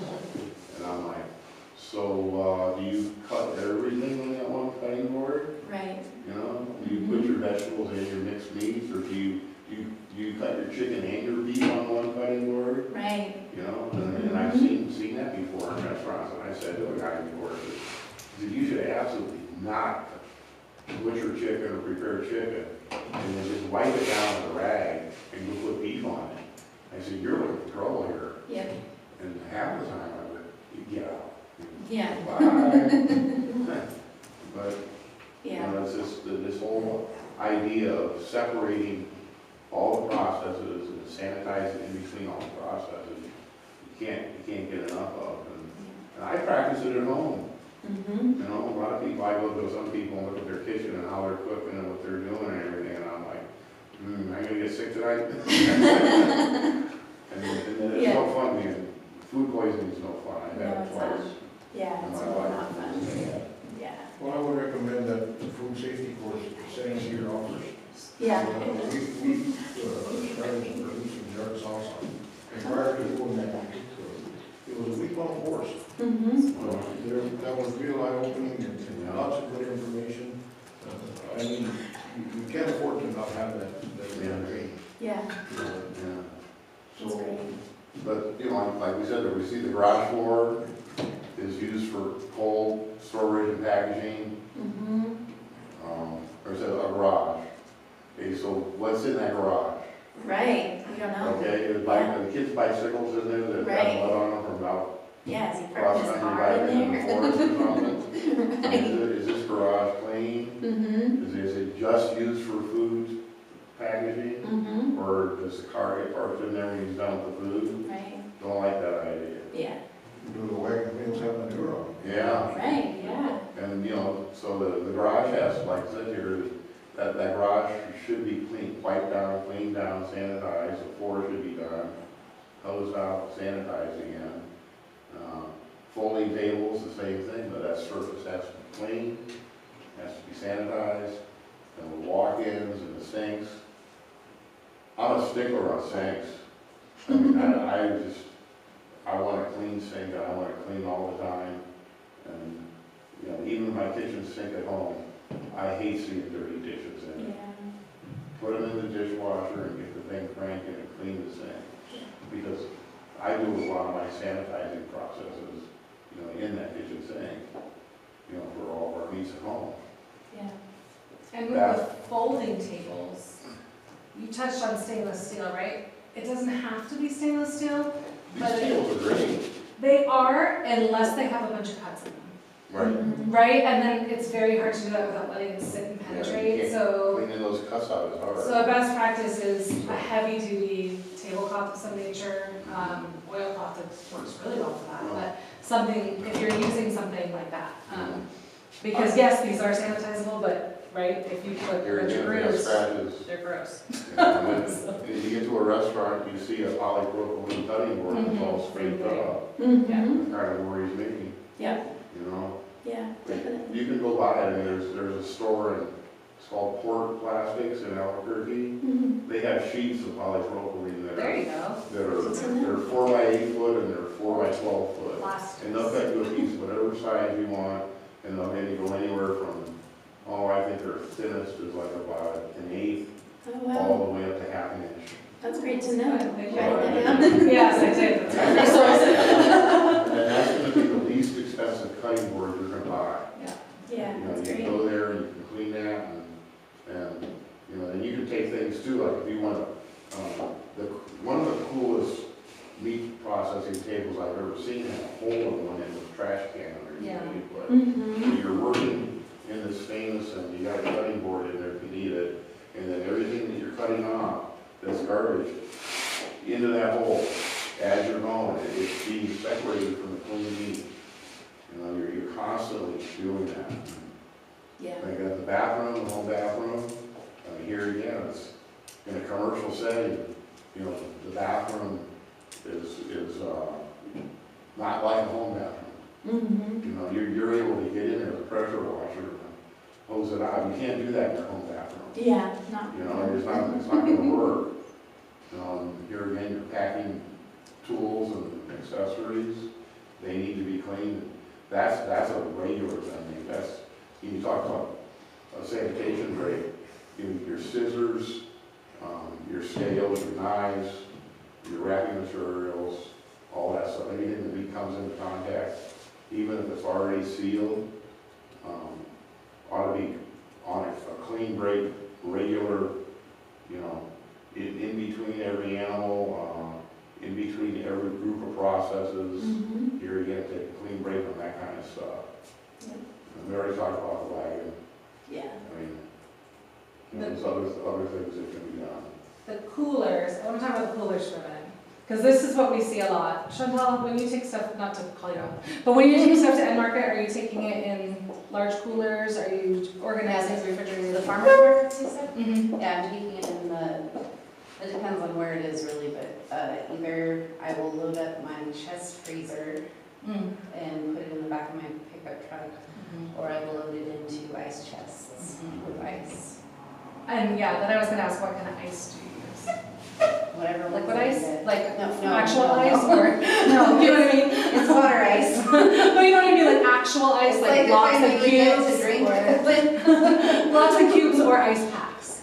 they're the cubes. I use ice packs a lot because you can clean them. So then you have to sanitize those and inspect them regularly, right? Right, If you're using right. reusable ice packs. But see, if you go buy ice in a bag from somewhere, you don't know if the guy dropped the ice on the floor.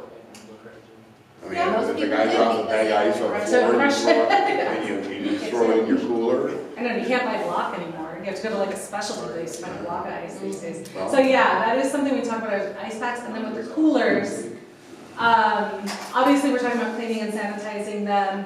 Also inspecting for cracks, right? Sometimes like with the white ones, like the fishing coolers, it's kind of hard to see that unless they start growing bacteria. So really making sure there's no perforations in the surface of the cooler, because that styrofoam can breed bacteria, all gross. And then sometimes they have like the little drain, and people forget that has to be sanitized inside. Like what if there was a package leak, right? So that little drain port as well is an area to make sure we're sanitizing. But we see a lot when folks are bringing them to the schools, they will dolly them in on coolers. There's a big concern with plastics nowadays, you know. Supposition is that a lot of us are ingesting small Well, yeah, we're all plastic. particulate matter. We're ingesting that, Yeah. and it's in us, and it's causing, you know, whatever problems. Right. Lots of health. So that's a concern that a lot of people have now, Yeah. you know, so if you're using plastic, you know. Yeah. that- So it's okay for New Mexico grown to transport in coolers. We'll talk about cold chain. It's okay to use whatever form of ice. Single use is good because then you drain it, you clean it, you're done. If you're using ice packs, as long as they're part of your sanitation plan. And maybe we would consider having an SOP or an operating procedure written down for how you clean those, just because they are a direct contact service. Well, you have to have your animals, you know, every week, every day, every week, whatever. Mhm. And I think if you were to get sued or something like that, you'd have to have laws. Precisely. There you go. You'd If have there to- were a recall, these recalls are happening through the state institutions. You'd So have to- they are serious recalls. Yeah. We are there to advocate for you, but they are definitely intensive recalls. And so keeping records is key for your cleaning particularly. You'd have to be defensible in case you were sued, you know. Exactly. Mhm.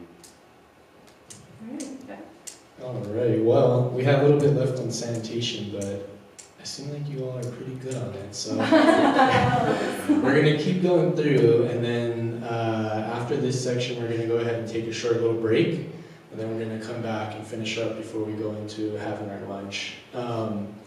Yeah, one thing that we also like to talk about within food safety in relation to produce and also into meat is talking about people.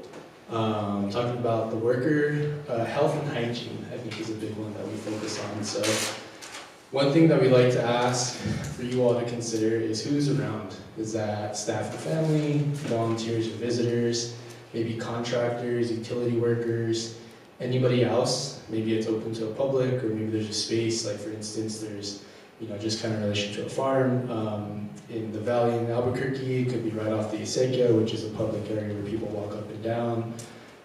You know, people have horses that go on the Acequia.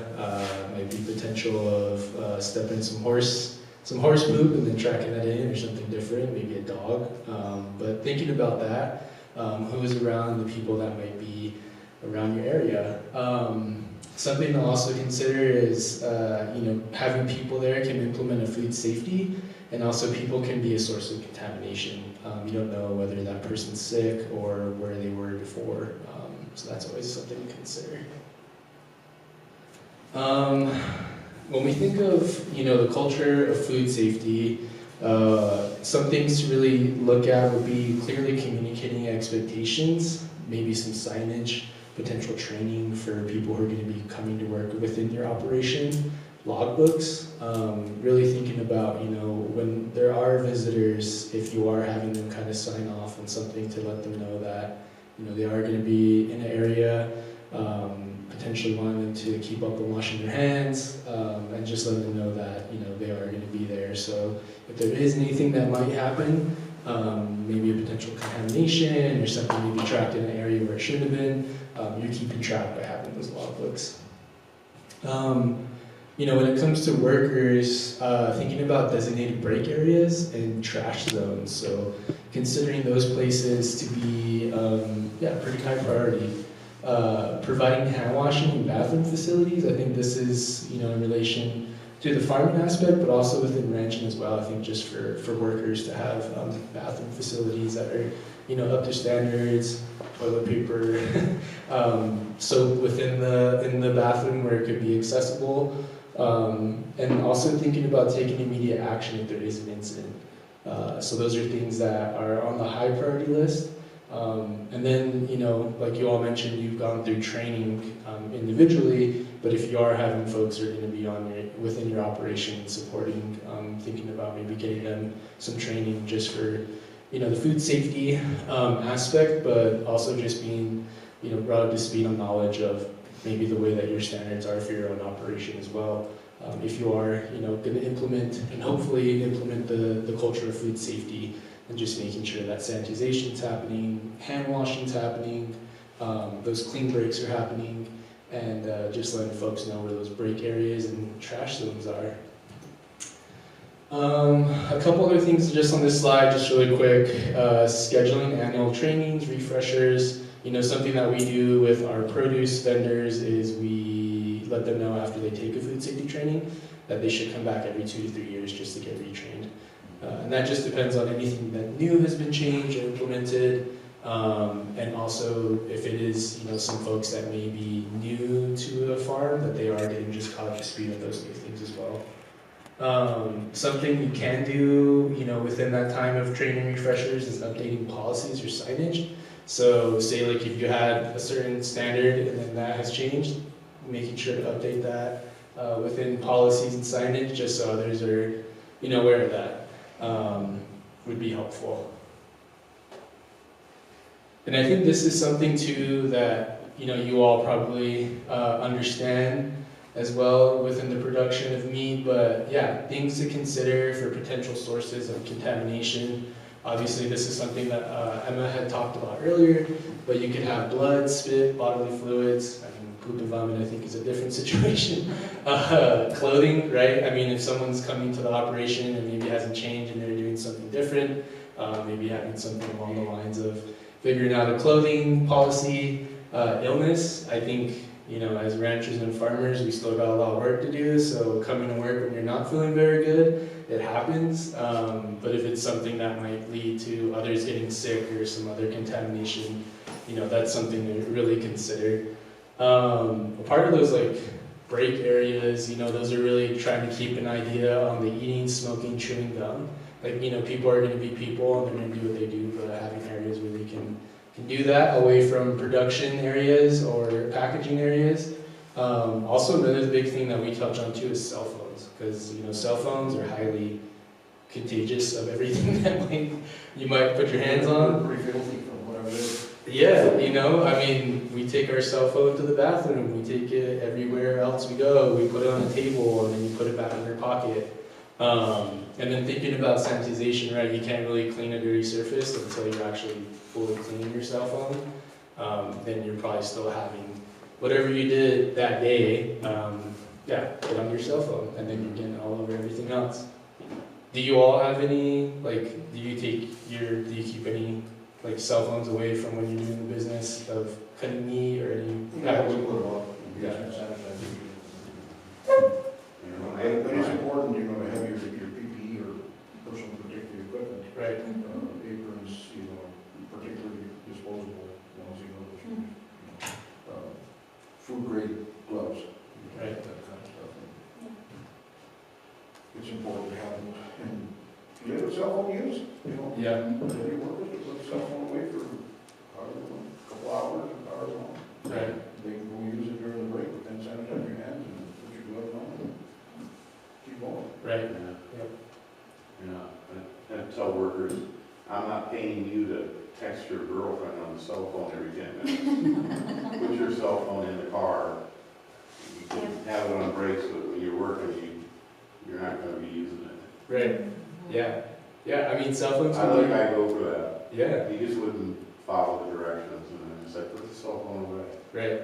You know, you've been on the cell phone for 20 minutes out of every hour, Yeah, and that's, you know, I'm paying you to work, and I'm paying you really well to work, and you're tapping away, and I'm like, that's it. yeah, And if they're ill, it gets there, they not come to work. yeah, Yeah. Yeah, stay home if you're sick. yeah, yeah. So, I used yeah, to hate that.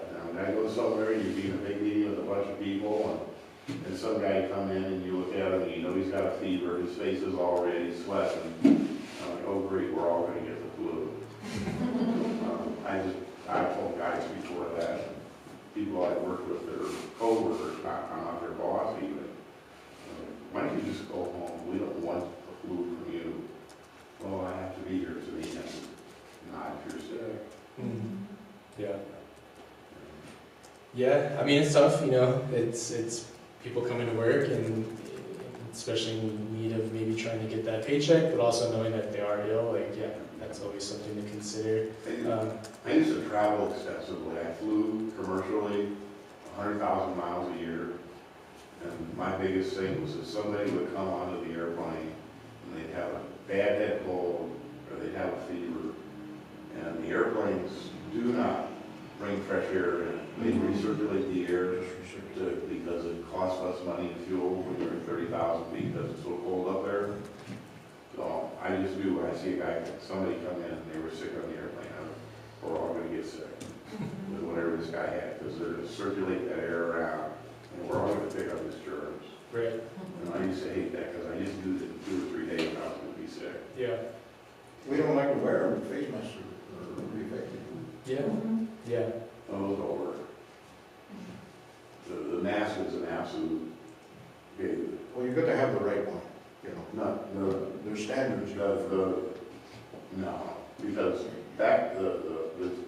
the cells, the viruses, the bacteria and everything else is smaller than the biggest pores on those masks. They can go right through 10 wide.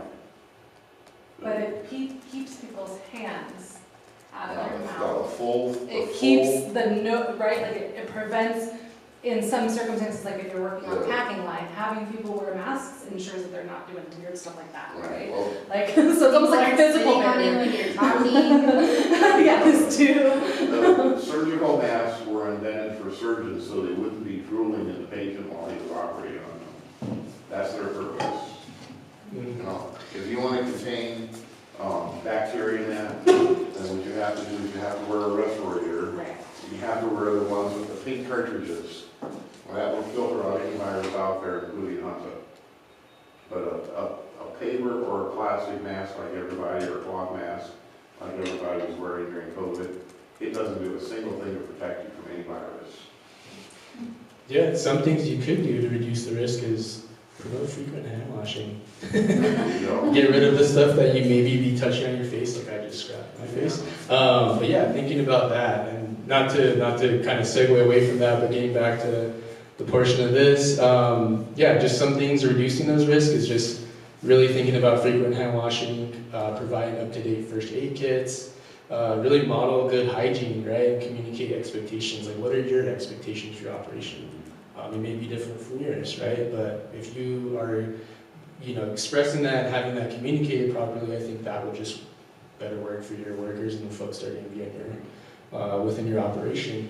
And yeah, if there is potential that someone's feeling ill, we've all also said that, sometimes people are needing to work, but thinking about like alternative tasks, right? When or if it makes sense to do so. So keeping away from direct contact, but maybe doing something that might be a little more beneficial to the operation and keep it going. All right. Yeah, and just the possible policies. I mean, I touched on this, and I'm sure you all are aware of this, and kind of getting through to the end of it. I do definitely want to allow us to take a break before we get back into the traceability. But yeah, just a couple possible policies to consider. Obviously the gloves, the hand washing situation. There's a really big, obviously thinking of disposable gloves. I know there's people who don't want to create plastic waste, but if you're not correctly washing your hands before you put on gloves, there's not really any point of putting on the gloves. So I think really trying to promote that frequent hand washing is probably the best approach. And yeah, you know, there's also just, again, what are your standards for your own operation and how can you create those policies? But yeah, I think pretty straightforward. I do want to let us know that we can take a break now. It's 11:57, and we do have lunch at 12:15, but I think we can probably let's do a 10-minute break and then we'll come back and we'll finish up with a section before we go into lunch. So we'll come back at, let's just say, 12:07. Thank you all.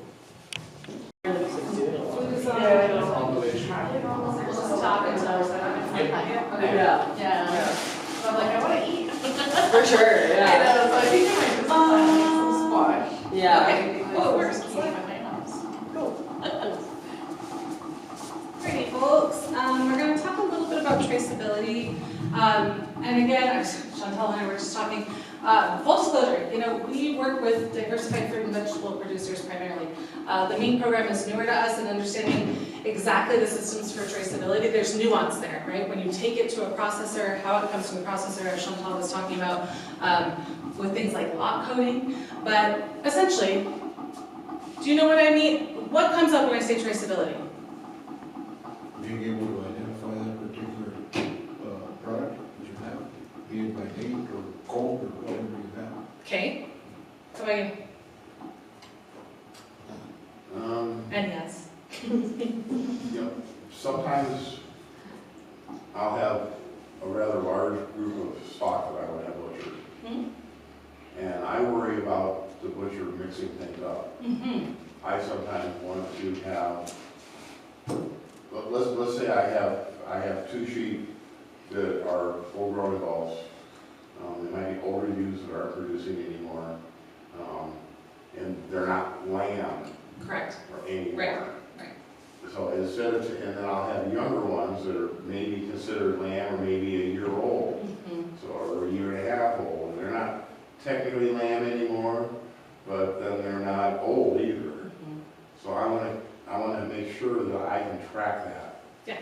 So instead of me loading up a big stock trailer and taking them all at once and risking it all getting mixed up, I break it up into different trips.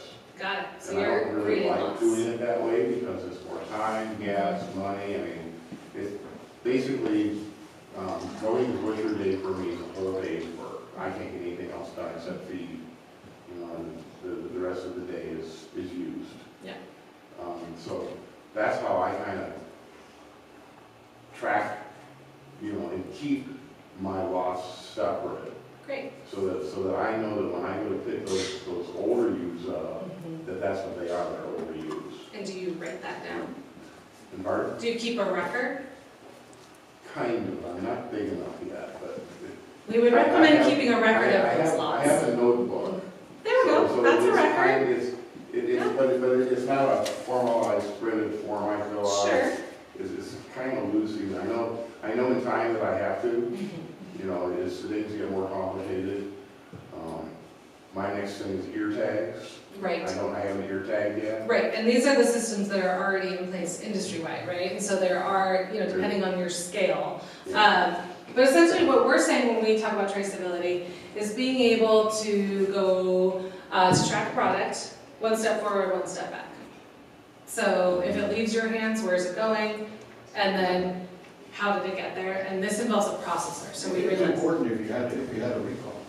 Exactly. Yeah. So being able to do a recall, which again, we have not yet seen like a full-scale recall in New Mexico grown because the local food is safe. We're doing the trainings, it's a shorter value chain, all the things we talked about.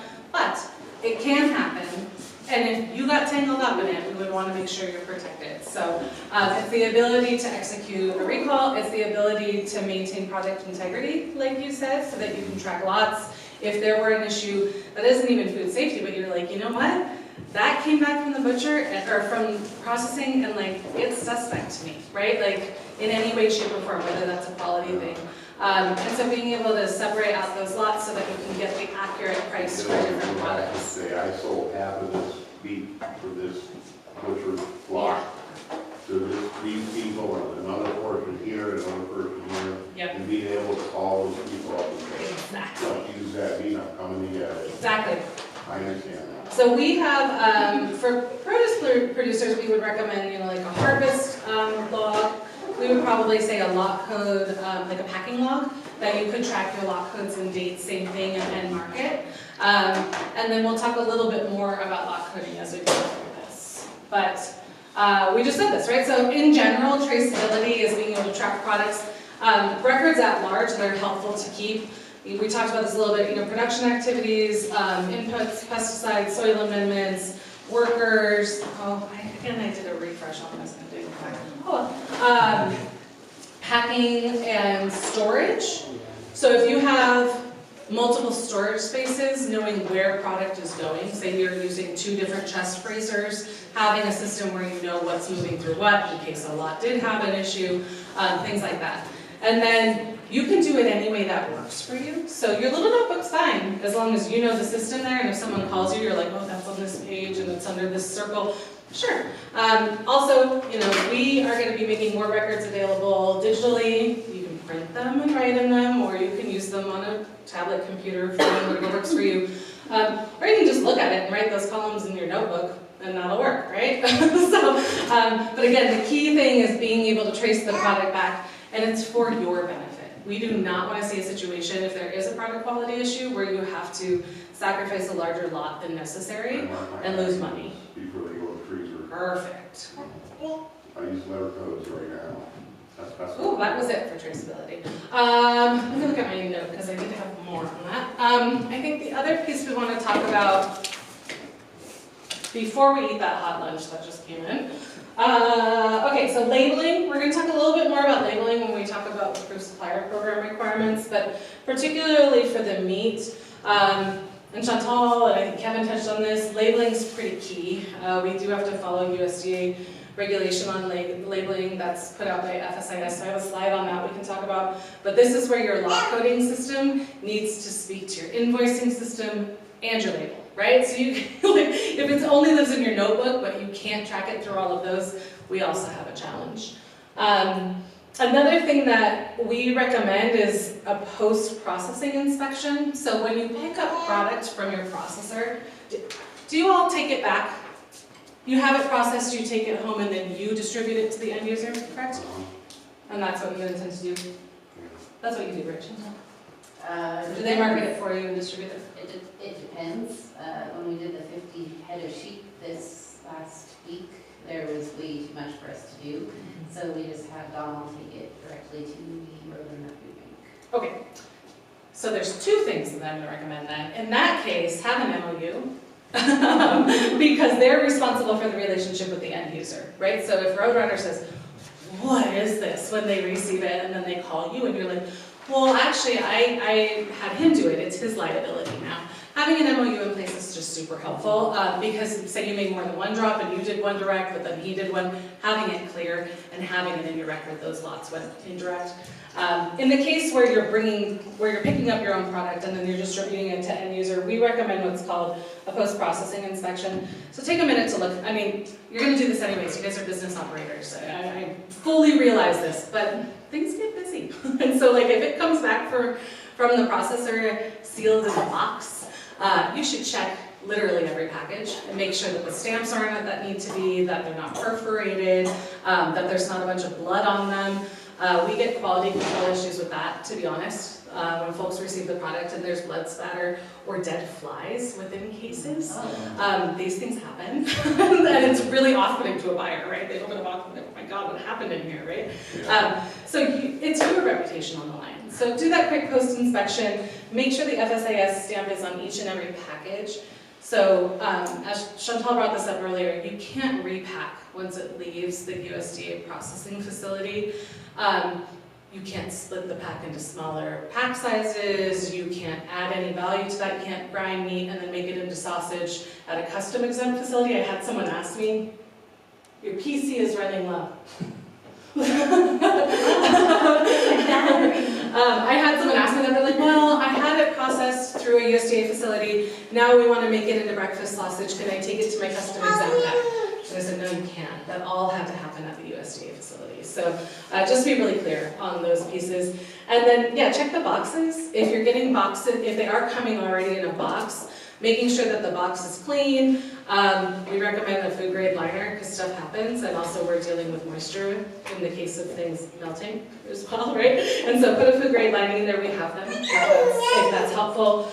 And we'll talk more about specifically labeling and invoicing. Some folks distribute in like reusable crates. So we just recommend, again, inspecting those, making sure that there's not one, like snags that can catch the packaging, perforated packaging, all sorts of things like that. So the other thing that I mentioned earlier briefly was delivery. So if you're doing your own delivery, we talked a lot about cleaning and sanitizing and in general risk management in the delivery process.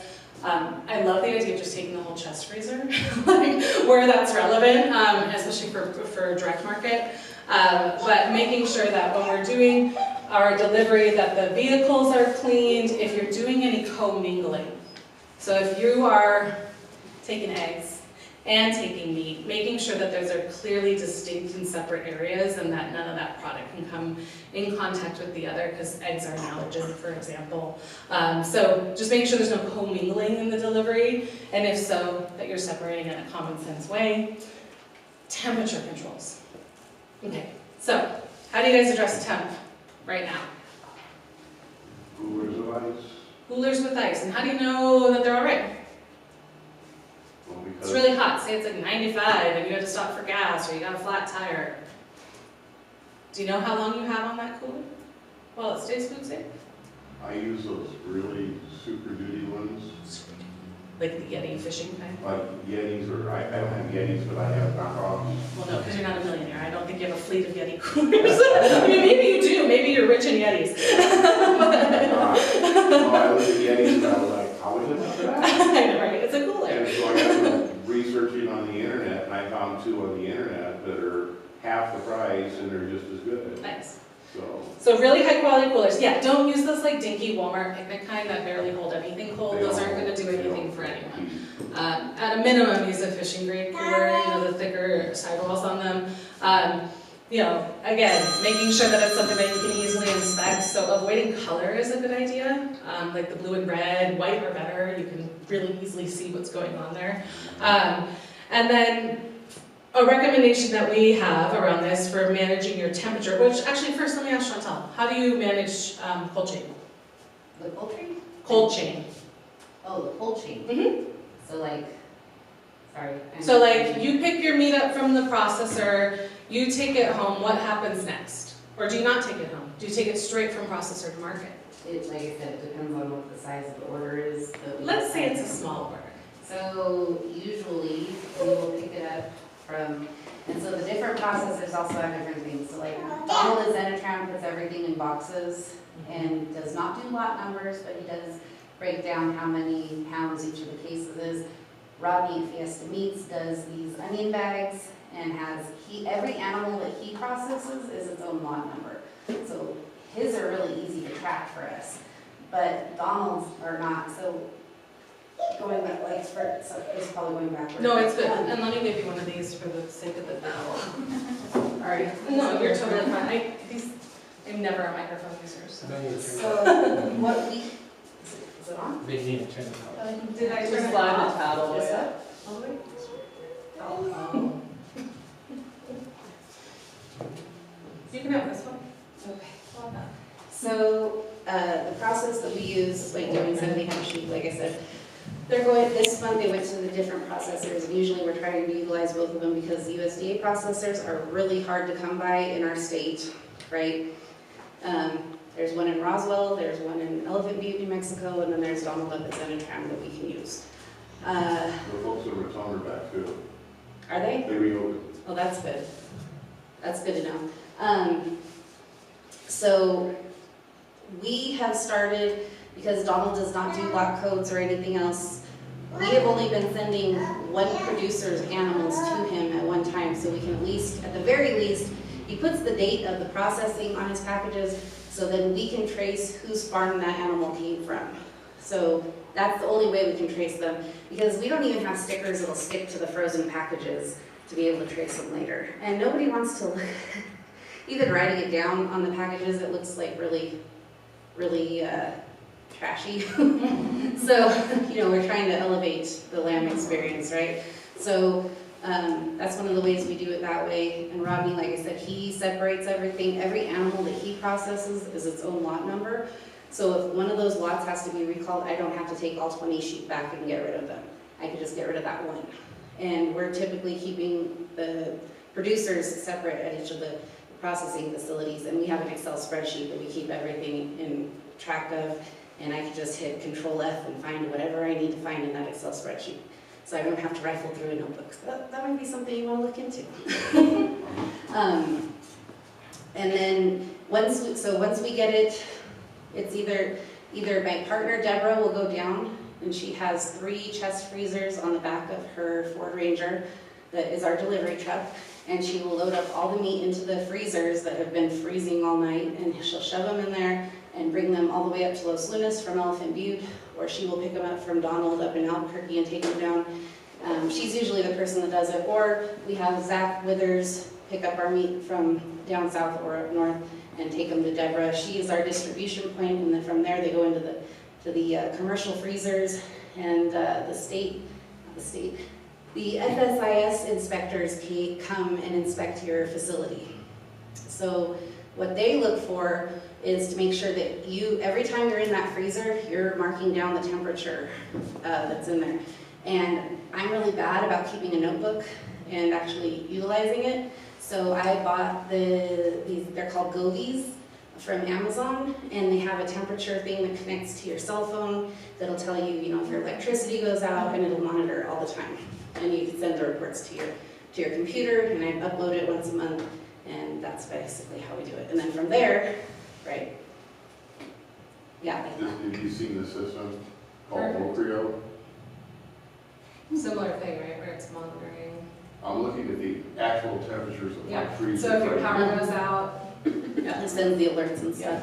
And then when we go to actually transport the meat to locations, like I'll have some meat at my house that has been, the system and setup has been inspected by the FSIS people, and I will put it in a large cold bin cooler, and I will take it down to the Toucan Market down in Las Cruces, where they sell it out of the grocery store for us. Or I will take the coolers and I will go directly to the farmers markets with them with the ice that is not reusable ice packs. and I always have I don't know, it's like $10 for a 20 pack of these digital hygrometers that keep track of your temperature and humidity and everything. all right. Thank you. Thank you. Wow, I'm impressed. So yeah, you have to again, you guys, this is your business, and I do not want to be condescending in any way, but particularly because most of our buyers require the meat to come in a frozen state. We're dealing with institutional buyers, and they're going to cook it immediately. If they don't want it thawed, then they have to refreeze it. That introduces all sorts of problems. A benefit that works in our favor is for the institutional markets, depending on your product. Like if it's a ground meat product, they generally want a larger pack size. So those are a little less volatile, right? Like a 20-pound chub compared to a 1-pound block is a very different thing to try to move in a cooler, especially in the summer. So our recommendation is that, one, keep those temp logs. They do look for them, so of your facilities, and then also as you're moving. So when you pack it, temp it, you can buy an infrared thermometer if that's helpful. Those are super cheap. Temp it, and then if you end up in a situation where your distribution has gone awry, you get a flat tire, you get sick, something happens, you have to stop at the grocery store, do a temp check as well. And it's a risk to open your cooler, so we're not saying to do that like willy-nilly, but if you know that it's gone past where you feel good about it, do a temp check. And a recommendation would be to test your system. Whatever your system is, if it's coolers and ice blocks, and you're like, I bought the good one, I feel confident in it, it'd be a good idea to see how long you can keep it frozen, just for your own knowledge, so you know confidently, okay, I've got about 3 hours before I have a food safety issue. The markets will reject product if they ask for it frozen and it comes in less than solid frozen. Then what do we do, right? So that's never something we want. Like, we don't want them to do that. And often they're, again, I want to be honest that these are humans and they're actually pretty accommodating, but it throws it off. right? Then they're like, oh my gosh, what do I do with this? And it becomes an inconvenience, and we don't want to do that for the sake of the market. So make sure that if they require, first clarify, fresh or frozen, because if they'll take it fresh, you have that option too, and depending on your distributor relationship, that might be a reality. And then if they want it frozen, it has to remain frozen solid. And that cold chain log has to be maintained throughout distribution. What did I miss? We don't set a requirement around fresh or frozen, and then yeah, the records for all those pieces. One thing that we did have a corrective action this past year. So we monitor, if a buyer has an issue, they call us. We fill out a little form, we'll give you a call and say, hey, something happened. Can you tell us the story of what happened? And then we'll work with the buyer to rectify it, whatever it looks like, or vice versa. If you're like, you know what, I dropped product at a buyer and they were horrific, right? Like, we want to know that. We want to know if people aren't working in the system well. So we got a corrective action about some ground beef that was going to the food banks, and it was frozen on the outside. So they inspected their box, and everything that was on the perimeters of the box was frozen. But those 1 pound packages in the center of the box were not frozen, right? Because what happened is they picked it up from their processor in the cases, they put those cases into a freezer, in this case for about less than 48 hours, and it wasn't able to penetrate through to freeze the middle of the case. And so we worked with them to come up with a system moving forward where we're like, just lay it flat on like those bread racks or like a flat crate to freeze your packages individually and then repack them. So that's why we recommend that post-processing inspection as well. So it is just be careful when you're moving product, because we don't think about those little things in terms of like, did it really freeze hard enough all the way through? Folks are generally buying, as I mentioned, ground meat, so those thaw faster. We have a little bit more give on other cuts of meat. But yeah, in general, they're going to be looking for it to come frozen. I think that's it around traceability and delivery. The key things as we talk about are labeling, which we'll dive into after lunch, and cold chain. And Chantal, it sounds like you've come up with some cool tools to help with cold chain. I would also, if you guys have storage at your own facilities, but if you don't have storage that's monitoring your freezers, we lose power pretty frequently, right? This just happens in rural New Mexico. And so making sure that it's protected. And should you lose power before a delivery, just know that this is not a distributor relationship. These are humans on the other side. So if you're like, oh gosh, we had an issue, just give folks a call. Communication is the #1 thing in this program. People are reasonable as long as they've got some lead time. So that's a theme throughout. Any questions on traceability systems, lot coding? Sure would love to see a paper system for traceability, so you have printed stuff. A record? Yeah, I would like to. We could do that, a template. I can make something up, but if there's already something that I don't have to reinvent the wheel and sit at a computer for a couple hours. We're happy to do it. We're working on a new curriculum launch. Bound in a notebook or whatever. So I really like paper. Electronics great until the hard drive fails or whatever. Yeah. Or one of my laptops, I had a screen go crazy, so all I have is rainbow streaks right now. Hard to find a record. Yeah. I can't use it. Yeah. The new laptops don't have good porting to put an external screen on. Yeah. They don't match anymore. And then the other thing I'd like to see, you talked about control F to find things. So maybe On your Excel spreadsheet. I forgot my hearing aids today, so I'm having trouble with the room echo.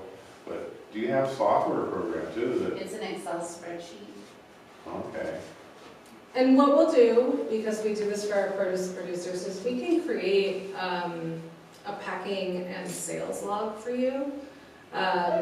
Possibly even a temp log. We don't have a temp log or anything, right? No. But what we would do is create it in Excel for digital use and then PDF it for people that like to print. So we can do that. It's good to know that that's a helpful Right now, resource. my invoicing system is in Excel. Okay. So I have my own custom invoices that I develop. Perfect. Okay. So, and it's 99% working. And so I just put in the weights of my meat in descriptions, and it calculates the rest out. So I get total invoice and all that. And I have customers each have their own sets of invoices with their name already in, so I have to type it every time. Perfect. So I have kind of a system that's makes sense to me. If I see a file number, I know who the customer is by reading the file number Great, of the Excel spreadsheet, perfect, but then they all look different when you open them. yeah. So but I get it, the record keeping is important. Record keeping and that all the records speak to each other. And getting something that actually is simple and works is hard. Because it can get really complicated and that's not good. Simple is better. Simple is better, and it's totally fine however you keep your record, as long as you can distinguish it, unless you hire people, right? Then we need a system that others can understand and is replicable.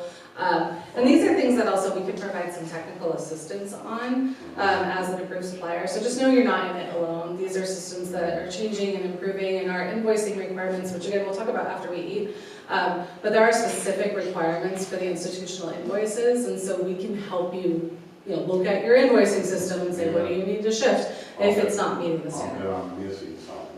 Ooh, that's a good way to break for lunch, because now I'm curious. That'll be our test when we come back for lunch. How's your... Well, you say if somebody's going to inspect my invoices and traceability and all that, I know I'm missing that there because it's separate right now.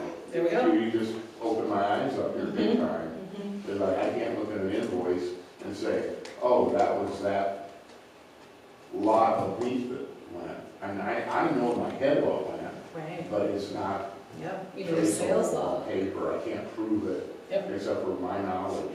And Right. that's So we found something we can help you with that. Yeah. Because you knew all the food safety stuff, so now we know where we can help. No, I have a lot of technical to like I said, I was a city boy and I never farmed before.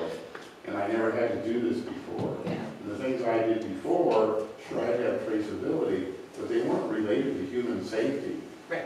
Okay? The machinery. Yeah. Okay, the machine breaks, okay, we go fix it. No, you can't have people breaking because of what you're doing here. Correct. You can't break and fix people like that. Yes. It's not good. Yeah, absolutely. So, that's the kind of help I'm really looking for. Great.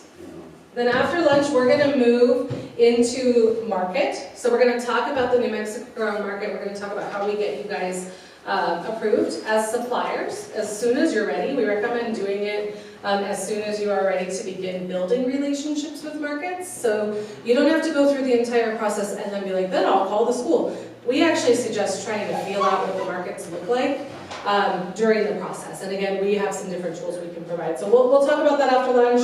We'll open up the application. We'll look at some of the tools we have. We'll talk pricing and some of the products that people are interested in. And yeah, some of the tools for invoicing and lot coding. And then we will wrap up. So let's break for lunch. Awesome. That's great. Well, last year was a bomb. It came up Where did you say you're all going? four this fall and then Okay. Yeah. what I'm finding right now, they should be Nice. Germany. Boy, I know, I need we need more folks out there too. That is an area where. Oh, I will. Where are you writing your seat from? Because I'm like, The first time, Yeah. this is all on the amount of things ever. Yeah, if anything. Really? honestly, good. Right now, I have 500 pounds of zero. It's one of the places you might want to look at is the place down on the Cape, in Mexico, called Rio Bro. They are doing all the cover crop programs right now. Really? So they have a lot of seed that is drought resistant, and it's putting off like plantains and sunflowers and radishes and stuff. What do you like to take there today? Rio Bro, R-I-O-B-R-O. Alrighty, so now we're going to talk about the approved supplier program a little bit more. So that is the side of the New Mexico grown that's for producers. So each year we ask you to update your application with us, so we recertify you essentially. And for meat producers, it's a pretty straightforward process, but it follows a similar process to our produce. So we have you submit an application online. I'll show you how to get to that in a moment. We review your application. For the meat producers, the reviewers are Kevin and myself. So honestly, we're doing a document review. If you've had a lot of corrective actions, if you're a returning vendor and we've documented corrective actions, we might call you up and ask for some logs or SOPs. But otherwise, we're not collecting your records. But you do want to keep them because we will be also starting to partner with our buyers to support recalls, and that's just to test our system. We'll go through that process. If we have questions, Kevin or I will give you a call, and we'll say, hey, we saw something, or you checked the wrong box on this, and we'll work with you. Then your application will be approved. We usually try to get those approved within 45 business days. This time of year is our priority cycle, so our reviewer team, which is made up of not only our staff here, but folks that are within our food safety trainer network and other partners, they're processing over 200 applications at a time, so it's a lot. So we appreciate the grace, and that is why we have what we call a priority deadline for application. So you guys are obviously outside of that right now because the new fiscal year starts July 1st, but if we work with you to get an application in now, I'd say we could get you up online within about a month or maybe less, depending on how straightforward your application is. And then we'll send you a certificate. So in this case, it's a memo that you'll receive via email, and it will just have your information for the current year. It'll say you're approved to sell, and that way if a buyer asks for any proof, you've got your documents, and then you're part of the approved supplier program, and we'll list you publicly on the website. We have what's called a vendor list, so each one of our buyers that receive a grant from the state must buy from approved vendors. So if your name's on that list, they'll be calling you. We also recommend that you call them. So we have a buyer list as well with everybody receiving public money, so you can call them up. Now is a great time to start before they've made any purchasing agreements for next year. So I know it seems early, but give the school a call and say, hey, I'm gonna have some meat coming in next year. Can we arrange some sales starting in September, October? Or whenever your processor can handle that. So we'll talk about that in a little bit more. And then we will be sending out periodic things via email. So we do lots of opportunities for networking with buyers and growers. We do food safety training updates. So you'll be part of the listserv, essentially, once you're a supplier as well. This slide is really tiny, and don't worry, because I'm going to go into all these things as we move through. But requirements for meat producers. So the first and most important one, and we can't work around it, it's just true. It has to be processed through a USDA, aka federally inspected facility. You cannot use a custom exempt butcher, you cannot repackage. I know we've talked about this a lot, but end product must come out of that facility. And I think we can share this deck. Is there a reason we can't share the slide deck? Do you feel good with it? Yeah. We can also send you guys the slide deck. There's links in here and stuff that might be helpful. Where did those go? The flyers? Oh, the flyers. Oh, I'm sorry, I wasn't using all good. Okay, so, number one rule, USDA facility, FSIS inspected facility. The second thing is we ask you to register for an FSIS distribution license. I will show you that form and we will talk about where to access it. That's because these are wholesale markets and it tracks, it asks questions and then they track information related to cold chain and distribution to ensure the product is safe. We also require product liability insurance. Chantel had some really great suggestions there, and we realized that sometimes that might be a little bit of a burden for you. Are you guys? How much? $1 million. Do you already have product liability? Mm-hmm. Cool. Do you have product liability, sir? No. If it is, It's been discussed. if it is burdensome for you, we always want to try to make this as easy as possible, but it protects you. In these relationships, and so it is critical. But we'll be seeing if we can find some additional ways. And something, Chantal, would you mind describing how you guys, as a cooperative, also are able to provide insurance? Because that is the most resourceful thing I've seen so far. So yeah, Sorry. that's okay. So like I said, we started all of this, it was actually in August that we started all of it and didn't actually start marketing till October.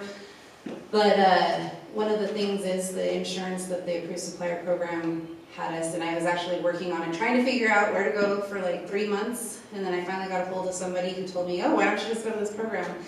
And I never looked up food liability insurance program on Google, and apparently that was the easy way to do it, because I was reaching out to insurance companies, and they're like, I don't know what you're talking about.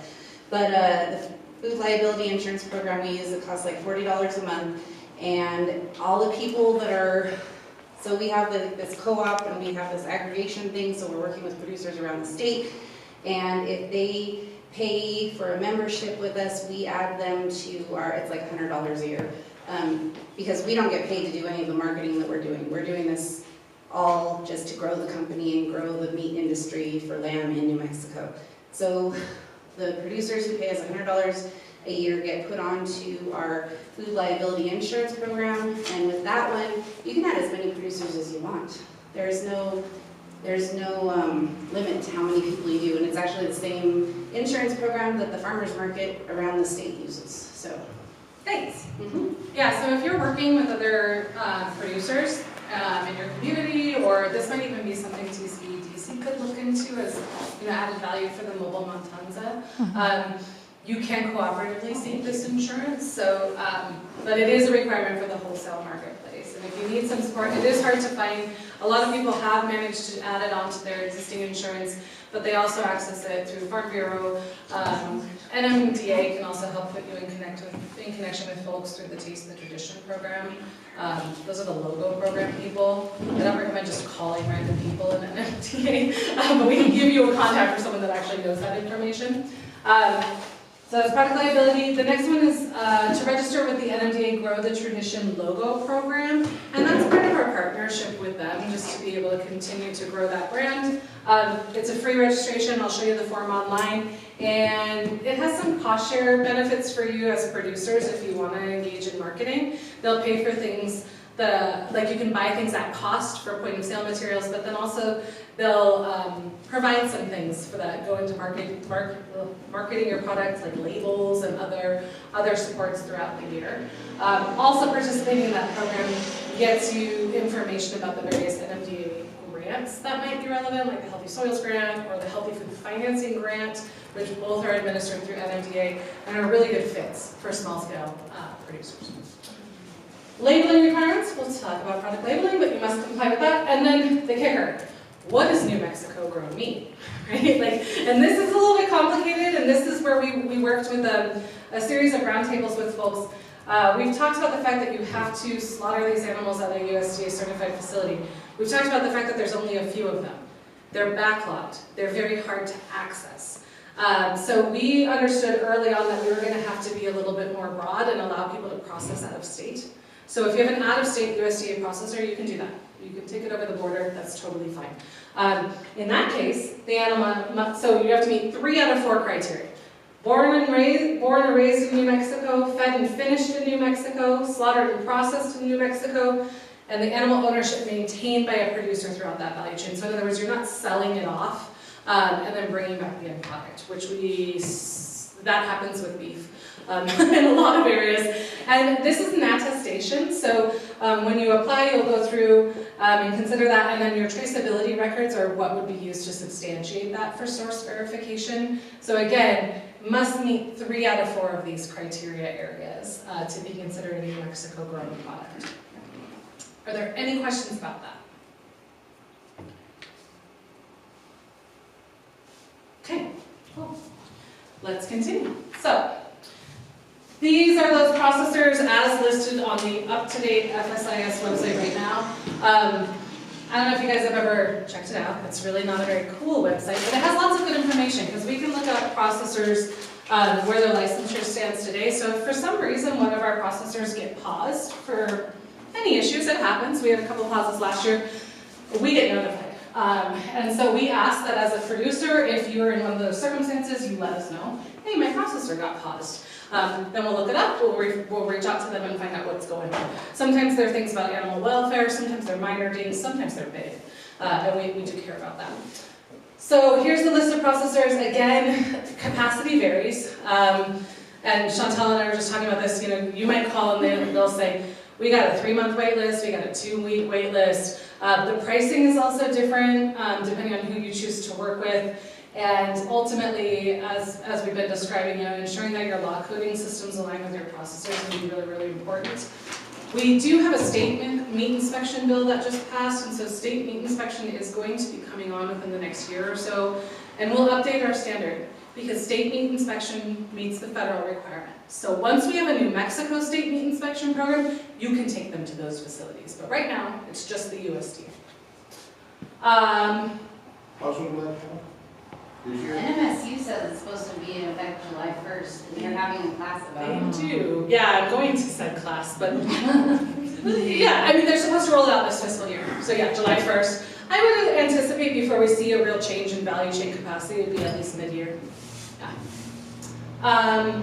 There's also a number of neighboring states that do processing that you're allowed to utilize. In Arizona, what is their name? I never remember them. Do you remember the Arizona folks? I always think they're high country and they're not. They're nope. Can't remember. Plains, High Plains. Anyways, they're outside of like Silver City. Colorado meats. Little Colorado meats, Sunnyside meats. I don't know if there's anyone in the Alamosa Valley. I don't know if you guys know that, but there's a number of processors right around the edges that you all can use as well. But you don't have to be inspected if you're selling individual to individual, right? No. This is only. This is only for wholesale. Yeah. Well, actually legally, until that other state inspection comes, you still have to have it. For Like if I were to just get an animal processed at a custom cut place and try to sell the cuts, I would go to jail. well at the market, but like if you're just giving it to another person. Oh, wow. No, you can't even give it away, you have to have it USDA processed. Well, I Unless you have sell the really animal broken the law a few whole. times. I thought there was some sort of exception if you're making less than $100,000. No, there's no exception. Unless you sell the animal live on the hoof to the person and take it to the custom cut processor or wherever you're getting it processed and say, these people bought this animal, they're getting this cut up, here's their information, you give it to the processor and they contact them to find out how they want it cut up. And then it is no longer your burden. But yeah, it's illegal for you to sell any cuts of meat To anyone. To anyone. Under any circumstance. under any circumstance unless it's USDA processed. Thank you. I thought there was an exemption for direct. That's Is that CFR or? everybody else has told me that individuals you can sell one-on-one. It depends on how bad people want to break down and it's just like you're supposed to have all your animals ear tagged if you are a sheep or goat producer or anything. You're supposed to have a scrapies license and a brand and not everybody does. It's just how bad the inspectors want to come after you. So, Food Safety Inspection Services, FSIS, right? We keep saying this. There's a couple resources that are sort of helpful here.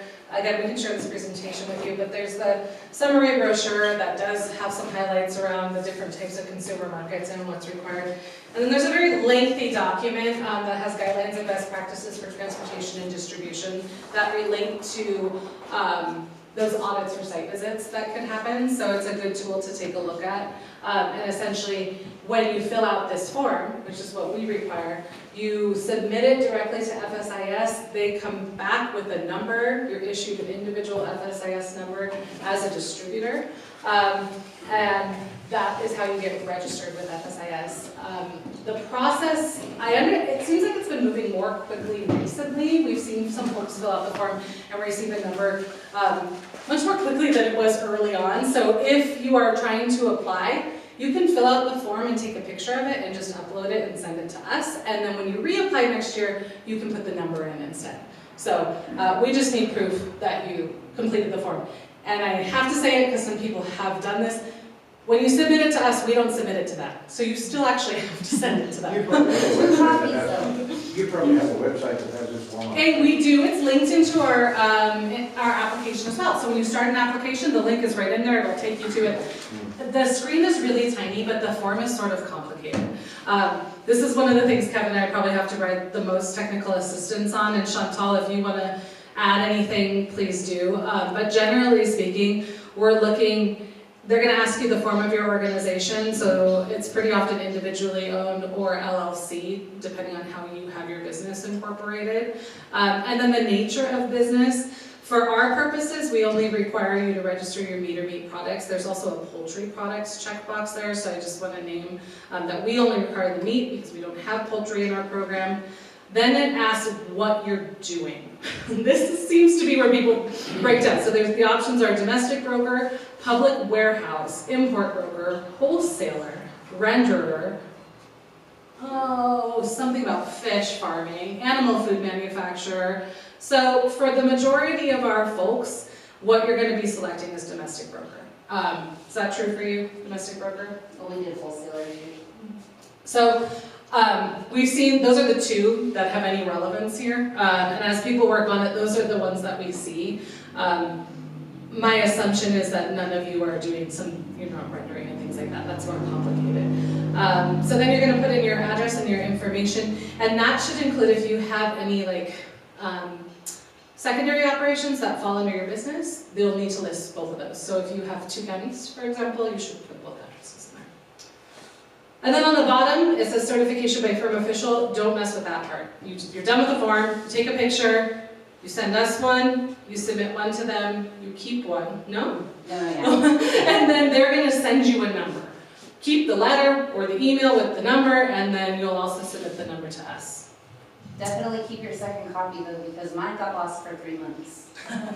So and there's no number to contact there, so I was like in this constant loop trying to find somebody, and finally they're like, we sent it to you, but it bounced back, but they sent me the email that they said that they'd gotten an error on or something. So I was like, well, how did you send me this one to give me my number? Someone typed it on. One benefit that we can provide now that we have an online application system is we have a record of your documents. So if that happens to you, you can also call Kevin or I, and we can pull your document for you. Go away from delivery at the post office. Or that. They take a picture of everything. Yep. In the box. Okay, so that's the FSIS registration. It's free, it is required, and then it does mean you are registered. So I just want to be clear on that. The next was that NMDA Grow the Tradition logo program. So there's a great irony in this. We partner, and so for them, source verification is our requirement of 3 out of 4. They actually use our program to source verify, so we work together on that. You register online at this silly website that you wouldn't think that's where you would find it. That's a hyperlink, we'll share it with you. You can also Google Grow the Tradition, and it will pop right up. And again, there's lots of benefits to doing it, so I see no downside in it, and I would encourage you also to look at some of the grant programs NMDA does provide. The Healthy Soils grant is amazing, and it's a large grant pool. And then the Healthy Food Financing grant, which can support build-outs or expansions of your processing facilities. It can support production, really anything along the value chain. They focus on middle of the value chain. Those grants are a bit more competitive, but they just got $2 million this year. And they look at priority counties, so they look at spread of grants. So it's worth applying, especially like over in Mora and Colfax. I would apply, because there's not as many grantees coming from those areas. So those are 2 great programs you'll have access to no matter what, but when you're in the NMDA website, you can take a look at those. And as an approved supplier, we will send you out information when those grants go live. Labeling. Okay, so labeling. There are a lot of rules around labeling. The essential things that I want to hit on are product names. So, right, we need to include what's in there. For the purposes of New Mexico Grown, we are talking raw product. And you'll need an inspection seal. And so the inspection seal will be the USDA seal. Your processor lot code or your processor ID number should also be on that package. There needs to be a date on the package. That is something that we look at from a quality control, though you don't see it in these bullet points. Handling statements, weight. So weight also for our invoicing, we require submitting weight by pound. So this is just best practice. And then safe handling, blah, blah. You can copy and paste those items. Again, your processor also has labels, I'm sure you guys do. The really important thing is address, and that's for traceability. So they mean physical address. Don't put a PO box, that doesn't work. Website's great too, if you have it. It's a good marketing tool, number 1. And number 2, they can find more information about you, but you do need to have your accurate street address on your labels. Chantal, anything labeling that you would add to this? Because there's complications with labeling when it comes to some of the lot coding and things. I know we talked about that. There's just, every one of the processors is different and they do their own thing. And like Rodney and Fiesta will put our logo on there and have it look all nice and pretty and say New Mexico Hershey producers with our address.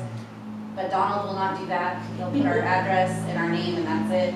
He will not do lot numbers, but Rodney does do lot numbers. Some of the processors don't even put weights on the packages, or they mislabel what the stuff is. Sorry. So you got to kind of keep on top of them because they don't always do what you're paying them to do. Right, and I think that's an important distinction, like that is the service they provide, and we, you know, Chantal, the more I hear you talk about this also, I feel like the more we need to meet with some of these processors and just talk about program standards and get them more, you shouldn't be having to do that, they make money from processing your end. It's a lot. How does the ingredients list come into selling meat?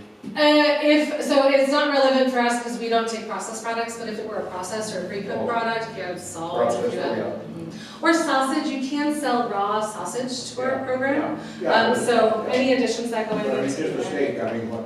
Right, it's ingredients? meat, right, yeah, I mean, beef. the good Lord- the good Lord was the ingredients. Right, we should just put that on. I do want to address ground beef. So, our buyers would really love to understand fat content in ground beef, and that is because, right, an 80/20 is not as expensive as an 8%, right? Like, so one, they want to know what they're buying when they're comparing price, and two, they want to know what it yields. So if you have 20% fat in your product, you know, when you render it, you lose a lot of weight. So it messes up their recipes.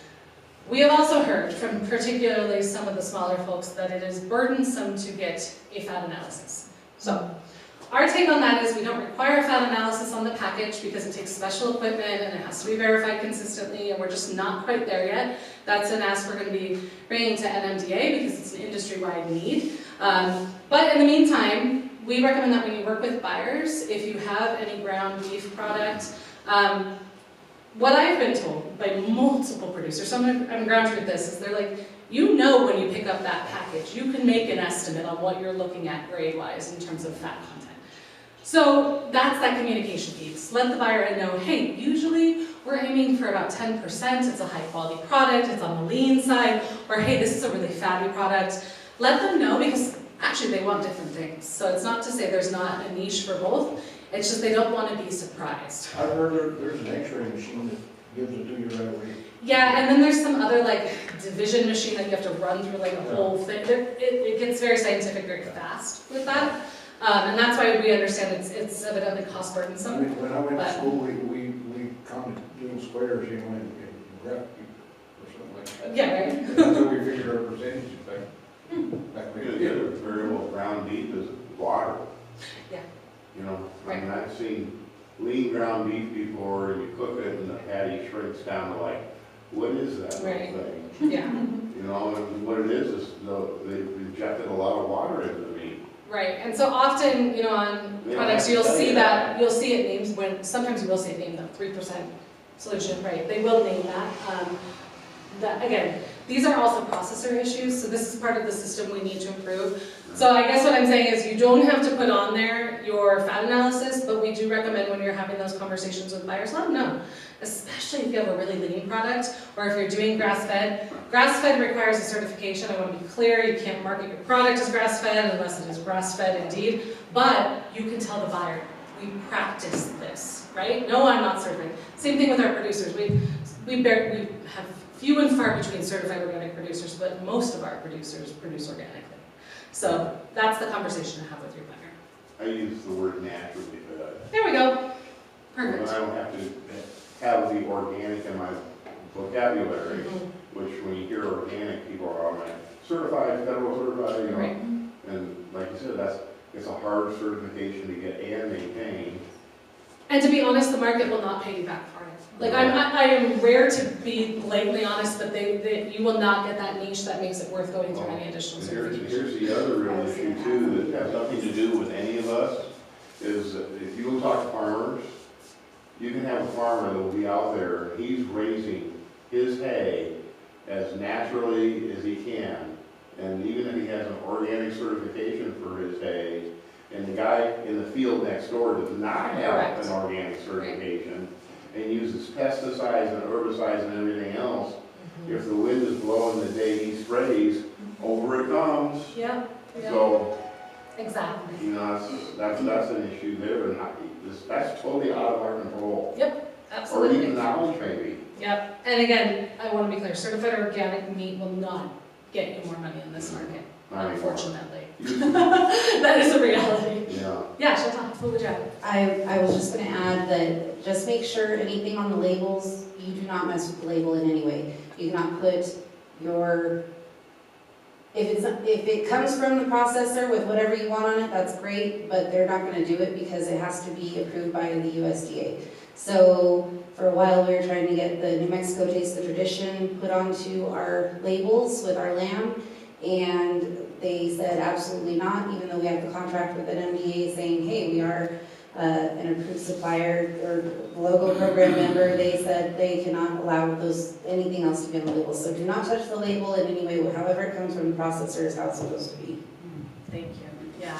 And that is another, again, system area where we rely a lot on partnership with MMDA for this. They have the capacity, and so it is an improvement that I think would be mutually beneficial. Should you include the aging on that list there? Because that would impact your moisture content. Yeah, and also that's a different quality of product, right?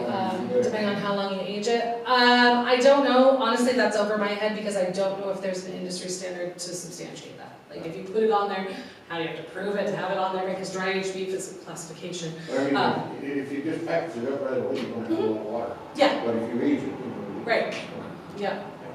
So you could, and again, I think thinking about what's on the label, so this is what's coming from the processor, then what you put on your invoice. Your invoice is your communication with the buyer.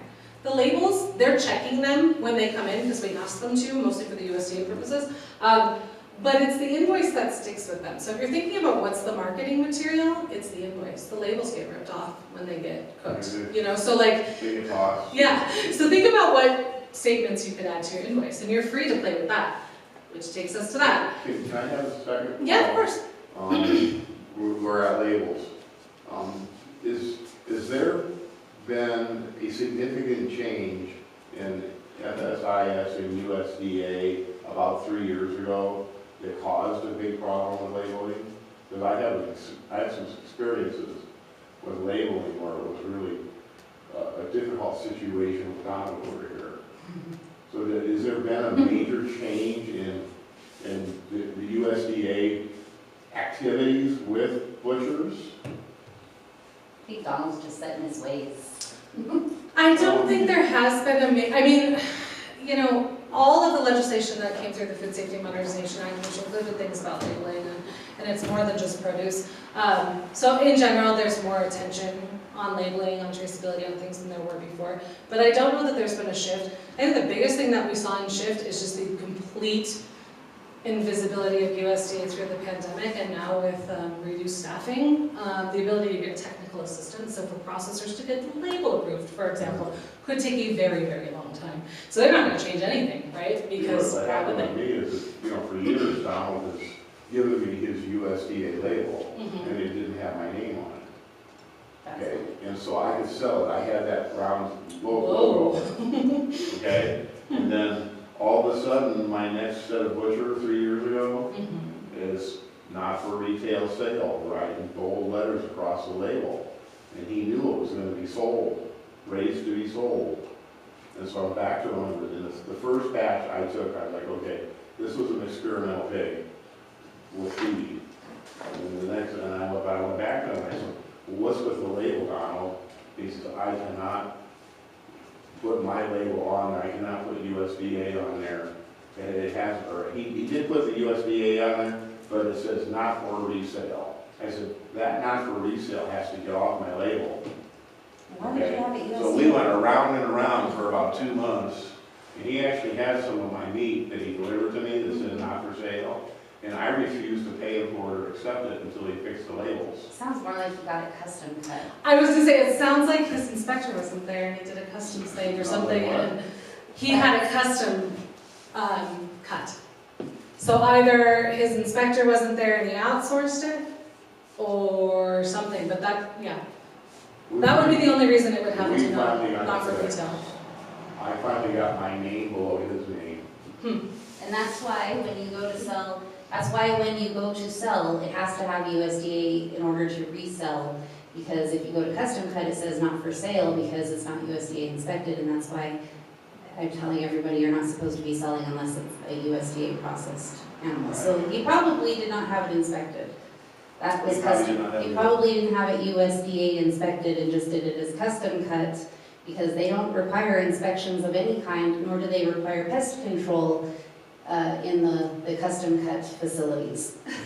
Yeah, so if he would have processed it, say he processed it at his facility and he didn't custom. Process my meat? No, he may have processed it, but in order to receive the USDA certification, there has to be someone observing every process. So if his inspector, for some reason, wasn't there, he might have still used his label and then slapped that stamp on it so that he couldn't sell it because it was technically custom.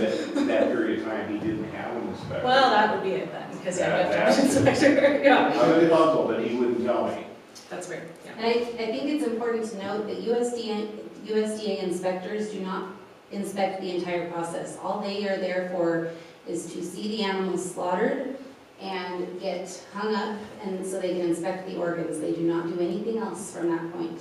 Yeah. So they're not making sure everything's cut the way it should be or anything else. They are just making sure there's nothing wrong with the organs and that the animal was healthy when it got hung. Yeah, they're like sitting in a locked I office got it. next to the processing facility, like for real, like on a I computer. hung around one day and got to learn what you said, you know, and Donald wasn't there, but his helpers were, they didn't care. And I wasn't allowed to stay inside the facility, Yeah. but I could watch through windows and watch outside what was Yeah. going on, and I figured that out. Yeah, and we did an inspection of his facility last year, which is how I know that much Did is. this new act fund inspectors? Yes. Yes, it funds an expansion of inspectors, and it is a whole state program, so it'll run differently, but yes, that is part of it. If you go to USDA, they have a job opportunity listing for meat inspectors nationwide. It's huge. Yeah. Their help wanted list is huge. Well, They pay good. at the state level. They pay good. Yes, there will That's be, gonna be through the livestock board. Yeah. there will be an increase. Yeah. Okay, so invoicing requirements for New Mexico grown. So for New Mexico grown, and we're going to be sending out a template of this with our onboarding email, Chantal, so it'll be a fat little PDF for you. We can also put it in Excel if that is easier for your system. You're making me think we should do both. But the things that need to be on there is that business information, so it should match the label. So don't put two different addresses, don't put your PO box on this one and your physical on that one. The systems need to talk to each other. If you have a physical address and then your business has a separate associated PO box, put that on there. Mailing address, physical address. Very, very clear. And then you need to generate a unique invoice number for each and every order. So not just every order to that particular buyer. Say I work with, Taos schools, okay, I give them a different invoice number, but then I sell to the senior center. You can never duplicate an invoice number. So a really easy way to do that is to use some version of the date. We see that pretty frequently. Another easy way to do it is you can add a letter. So you can add your market identifier letter if you want to, but you need a unique invoice number. That invoice number should be included on your harvest log or packing log, and so that again your systems are talking to each other. You also want to put a payment due date in terms. Some producers don't do this, and it's kind of common practice for good business. I want to be clear that with the institutional markets, it generally takes 30 days minimum to get payment. Unfortunately, some of ours have had even bigger issues, and if you have an issue where you have not been paid within your terms, please do call us. We call them and deal with them as quickly as we can. That's my job, so I will help you with that. But we recommend a net 30. That's something they should be able to make. If you don't put it on there, then they're not going to prioritize your invoice, and so I just want to be really clear, have a due date on there. Total pounds, so everything needs to be reported in pounds, don't do them as eaches, and that includes, well, it's less relevant for me, I can't think of a circumstance in which you ever not have a poundage. So on QuickBooks, it does not give you a total pound. I have to write that into the note to the customers. So there's no, it gives you the total amount of what the invoice is, but it will not do a total amount of pounds. Interesting. So I've been writing it just to, In the notes. putting it in the notes. And that's fine, you can put it in the invoice note, it just needs to be on the invoice because that's how they verify it for their procurement, right? Because it doesn't mean a lot to them if it says 10 units of beef, they're like, well, what was the unit size? How much did they actually pay for that? So someone could scrutinize these invoices, and that's why there's rules around it, because state purchasing gets involved. So total pounds need to be on there. Item description, so for produce, we require them to list if New Mexico grown, specifically food hubs. Food hubs sometimes market regional products, and there's nothing wrong with that. It's just the buyer has to pay with it from a different pot. So if you have an invoice, and even in your circumstance, you might have an invoice, let's say you're from, where someone's like, okay, I got some pork, that's allowable, but also they decide to buy some eggs from you. They can do that, they just can't use New Mexico grown money. And so you need to write on there next to the New Mexico grown product, New Mexico. Would you just want to do 2 separate invoices for your 2 separate? That'd be cleaner. I mean, just asking. That would be cleaner, but, you know. Needs a lot code number, and I think we talked a lot about that. So best practice here might be if you are in a circumstance where you have 2 lot codes, say the Don Martinez circumstance, you might want to include both of them on there just for the traceability system. What is required is your lot code. So however you have it recorded that you can track it back. And then, this isn't relevant for you, washed and unwashed. That's for produce. If you ever get into produce, let us know, we'll help you. Delivery fee. So, traditionally we have been building in the price of delivery to the price of product. We are changing that as we move into the new fiscal year. You may invoice for delivery separate than the product. You cannot exceed 15% of the total invoice. Now, we realize that sometimes if someone asks you to drive really, really far, that can be burdensome. So it's certainly a negotiation that you can have with the buyer, and you might decide to increase your price per pound instead. Because frankly, it's up to you guys to negotiate how much it's going to cost to get it there, and if they're willing to pay you 30% by increasing the price of the product, we don't care. It just can't say more than 15% on the invoice, okay? And that's because all this is tracked. The state tracks every one of these invoices, and so that they can see the impact of the program. Not to manage you, but to say, hey, how are the different counties doing? Where is product moving? And we're curious about value chain and how much it costs to move product county to county, and so this distribution information is helpful. Buyers don't like it to exceed 15% either, because that, for them, it feels burdensome, right? Like that, not a great use of public money. So just, you might consider, if you have an issue with that, trying to increase the cost of your product. Signature. Please sign your invoice. We ask you to sign it upon delivery.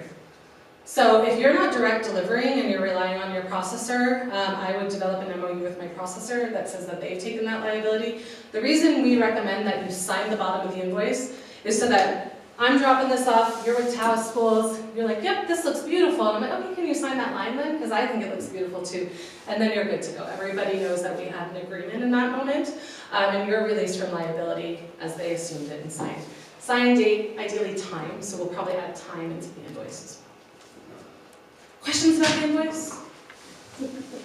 Every order must come with an invoice. So even say you like hit gold and they're like, I don't buy from you every single week. You still need to generate an invoice every week. Don't wait for the whole month. They process things quickly, so those, just a couple of things, and that'll help with your own record keeping. We will also provide to you the New Mexico grown logo, just because it's kind of nice to put on there, and then for the bookkeepers, they can quickly see what belongs to what. So that'll be in our template. Any questions about invoicing? Okay. I just wanted to touch on this for a minute in terms of market trends. So this was, and disclosure, this data is as of February. So you can see it's really produce heavy, right? They've been spending a lot on fruit and veg. So if I were to pull it right now, I guarantee you that meat is around 38% of purchasing happening. The grantees are told that they should spend 40% of their grant on meat. And that's because fresh food access was a priority and is a priority of this program. Some of the tribal centers, however, because they have sovereignty, have changed those limits. So some of the tribal centers can use all of their money on meat. That's up to them. They administer it differently. But just so that you know, when we talk about the market, there are some edges on it. Top products, ground beef is number 3. Again, this is looking at last year's sales. Stew meat is also really up on there, and Chantal, this year, sheep, lamb, mutton is the fastest growing product line, and that has everything to do with our tribal senior centers, like no joke. They buy a lot of sheep and lamb product. So yeah, that's a real opportunity. Ground pork. Supplier map, so this is where we have highest and lowest concentrations of suppliers. So we have what we call the local food data portal. How I get these numbers, each and every one of those invoices are input into this system. So I can look in and say, okay, Chantal, you want to know what you did last year? Let's check your record. I can actually pull every transaction you made. It is anonymous in the system, there's a back-end code. So your operation, Chantal, has a number. Cool. And then I can pull it for you if you want it, but that way no one else can ever see your private business information. But it allows you to aid in production planning, know where your product's going, all those things that might be helpful if you ever want to write a grant, for example. A lot of data behind this system. Here's buyers. So we've got more diversity in our buyer concentration. There is buyer concentration in the north, so the gray areas don't mean there's nothing, it just means they're not kind of statistically valuable, which is a terrible way of putting that, but there's not a lot of them comparatively. We've got a lot of buyer activity happening in Navajo Nation in that region. As we move into next year though, I want to mention that the northeast corner is a priority region. The buyers are really investing energy in trying to get more folks into the program. And we just have very few producers or distributors in that region, and up here as well. It is really very challenging. And so we've had buyers like Cuesta and Red River who don't spend their money and then they stop applying because they can't find a farmer. So we'd rather help them access a meat producer and work with them if that's an easier route, so that they can participate in the program. Well, like Union County and all that, that's cattle country and all in through there, the eastern side. I know. But a lot of that business might be going to Texas. Right. And or it's being processed in a more central place, it's not all going through high country, and then it's being sent to other markets. Yeah. So the big markets tend to take a lot of product, like Albuquerque. That's part of our goal, is to see diversified in every community. We don't want the rural areas feeding the urban areas, but we got to strengthen up our buyer-grower relationship, so we'll be doing more of that as well. Well, there was an individual processing in Lubbock, and then he brought, the meat back from Lubbock and sold it. Went over there and We really need this Matanza to be up and running. Yeah, that'll be a big... We're working on it. Forever. Okay, so New Mexico Grown is the name of the program. So I just Googled NM Grown. It is newmexicogrown.org is where you will go to apply for the program and to access all of the resources. You can also go to the NMFMA website, but I'm going to be really honest, it's much harder to find this information through the NMFMA website. We are directing all our energy into improving this because it is more accessible for the community. So right along the top here, you'll see Approved Supplier Program. And there we go. This is how you access the application system. When you apply for the first year, you will go through and fill out all of your documents for the first time. I'm not going to spend too much time on every one of these because there's many, but when you come back the second year, we will email you a personalized email that has a link to your application file, so you can just update instead of starting from scratch. And that's something we just rolled out this year. So ideally, you just put in there anything that's changed, reconfirm your attestations. It should make the time much shorter the second time you apply.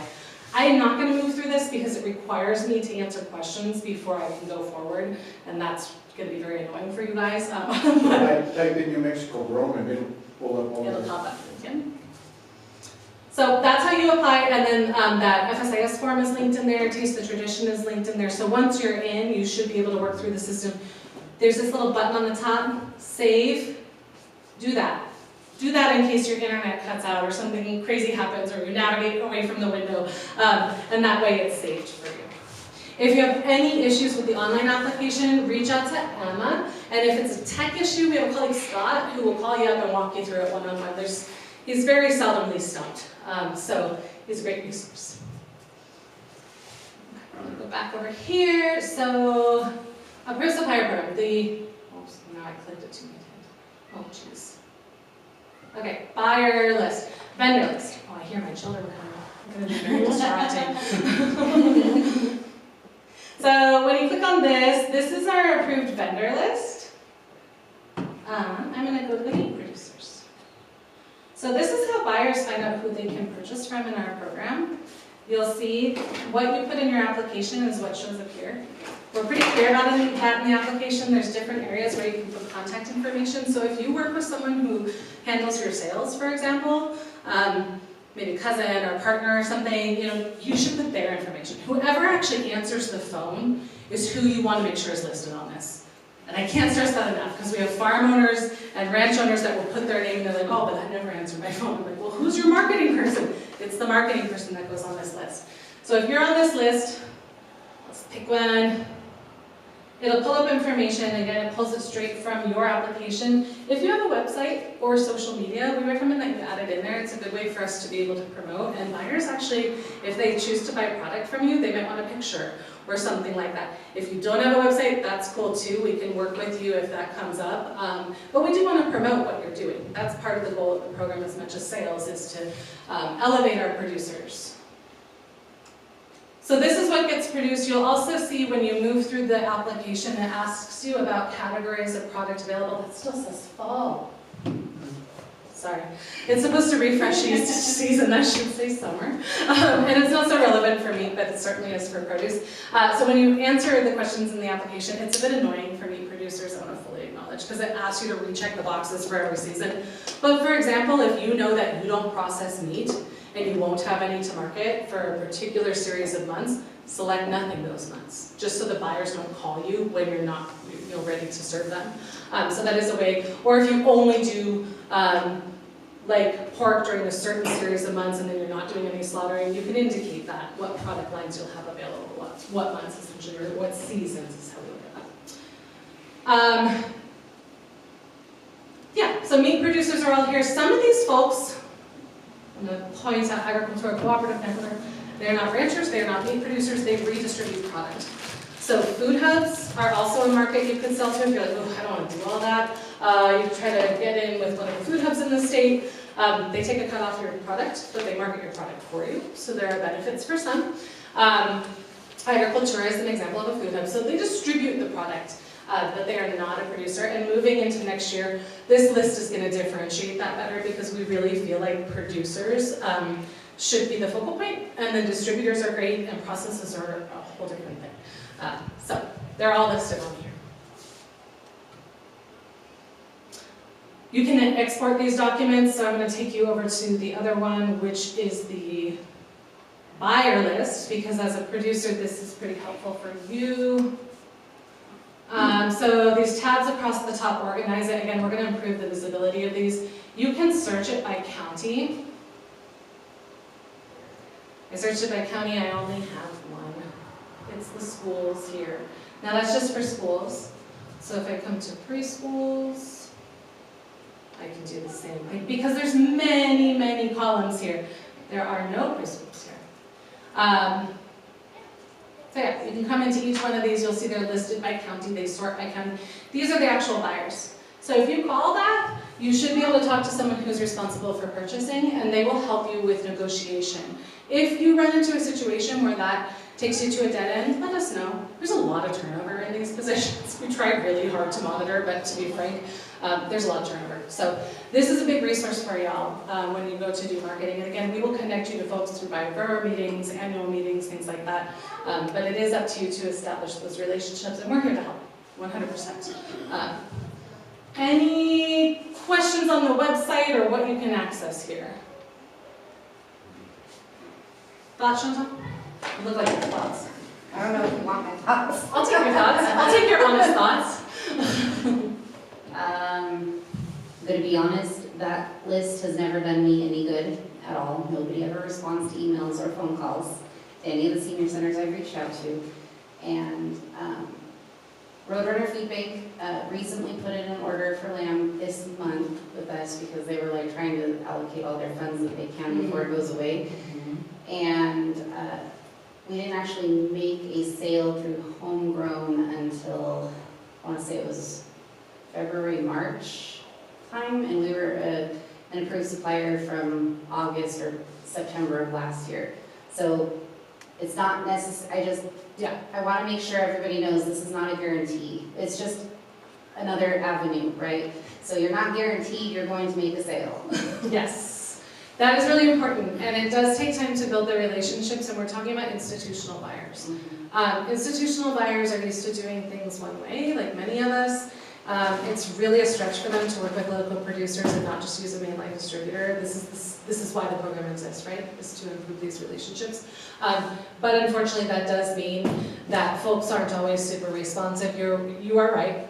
That is not a lie that they don't often answer any of these things. That is really bad. They do not answer anything. That's actually really good to know.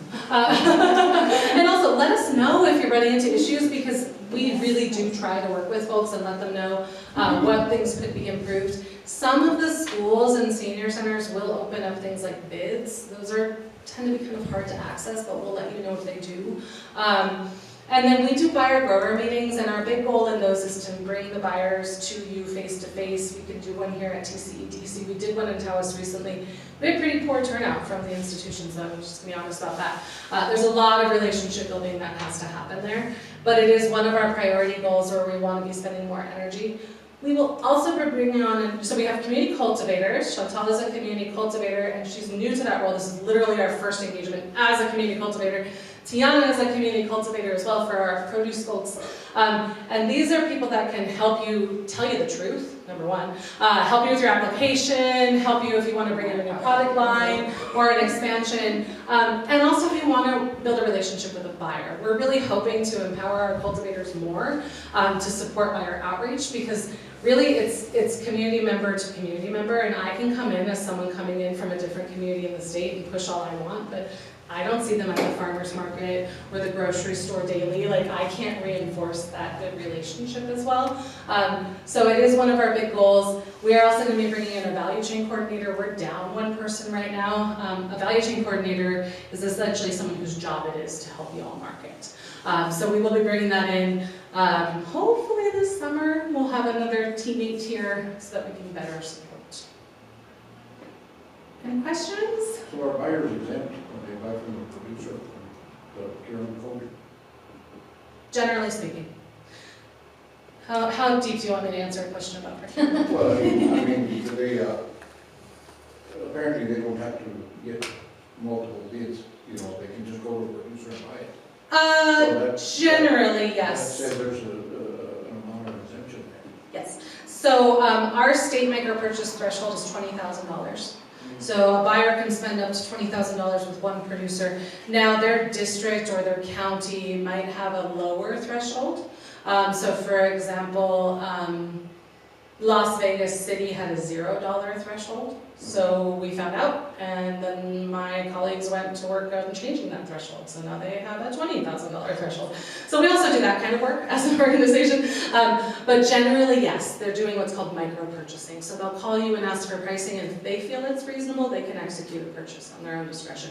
What's the dollar amount under the 20,000? Under 20,000. Now again, their local jurisdiction might be different. So then the next step is they need 3 quotes. So they might call both of you and someone else. We like to recommend when they're looking for 3 quotes, we're very clear that they should look at 3 local producers. Don't call a distributor and call you, because those prices aren't even going to compare. It's not apples to apples, right? And so they'll get 3 quotes from people off of the list, and then they can execute a small purchase. Yeah. That is worst case scenario.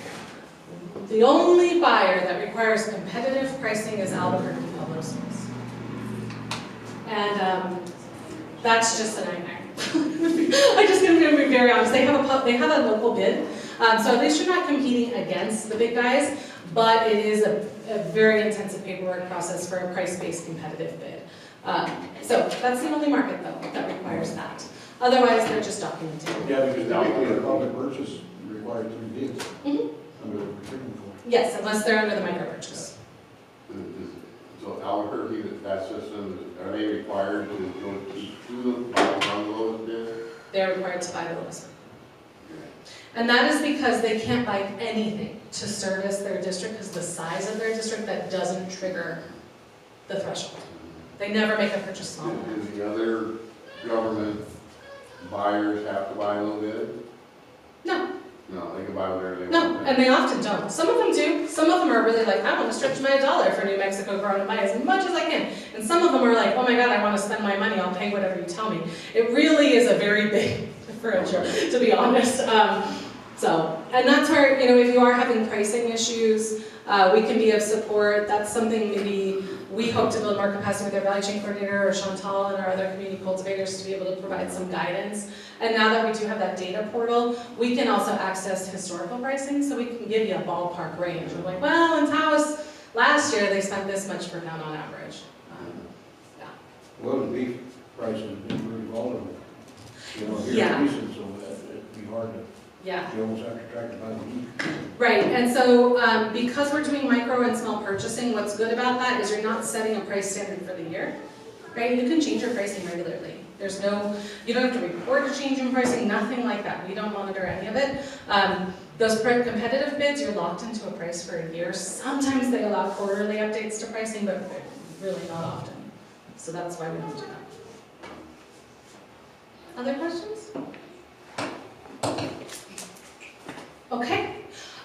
We hope that you take the next step to apply. If you need help in applying, let us know. I know TCEDC is also here. Tiana is here locally and can help you all access the application. If you run into industry-specific challenges, you can reach out to me or Kevin or Chantal, and we'll give you all of our information as well as the slides from today. Again, can't encourage enough. Take the time to apply when you have a moment and start reaching out to buyers, because Chantal is absolutely right. It takes a really, really long time to get yourself known. The cool thing that I've seen in this program is once you have a couple of those relationships, they tend to stick because people like to stick with what they know. So if you get a good in, then that is a good sustainable market.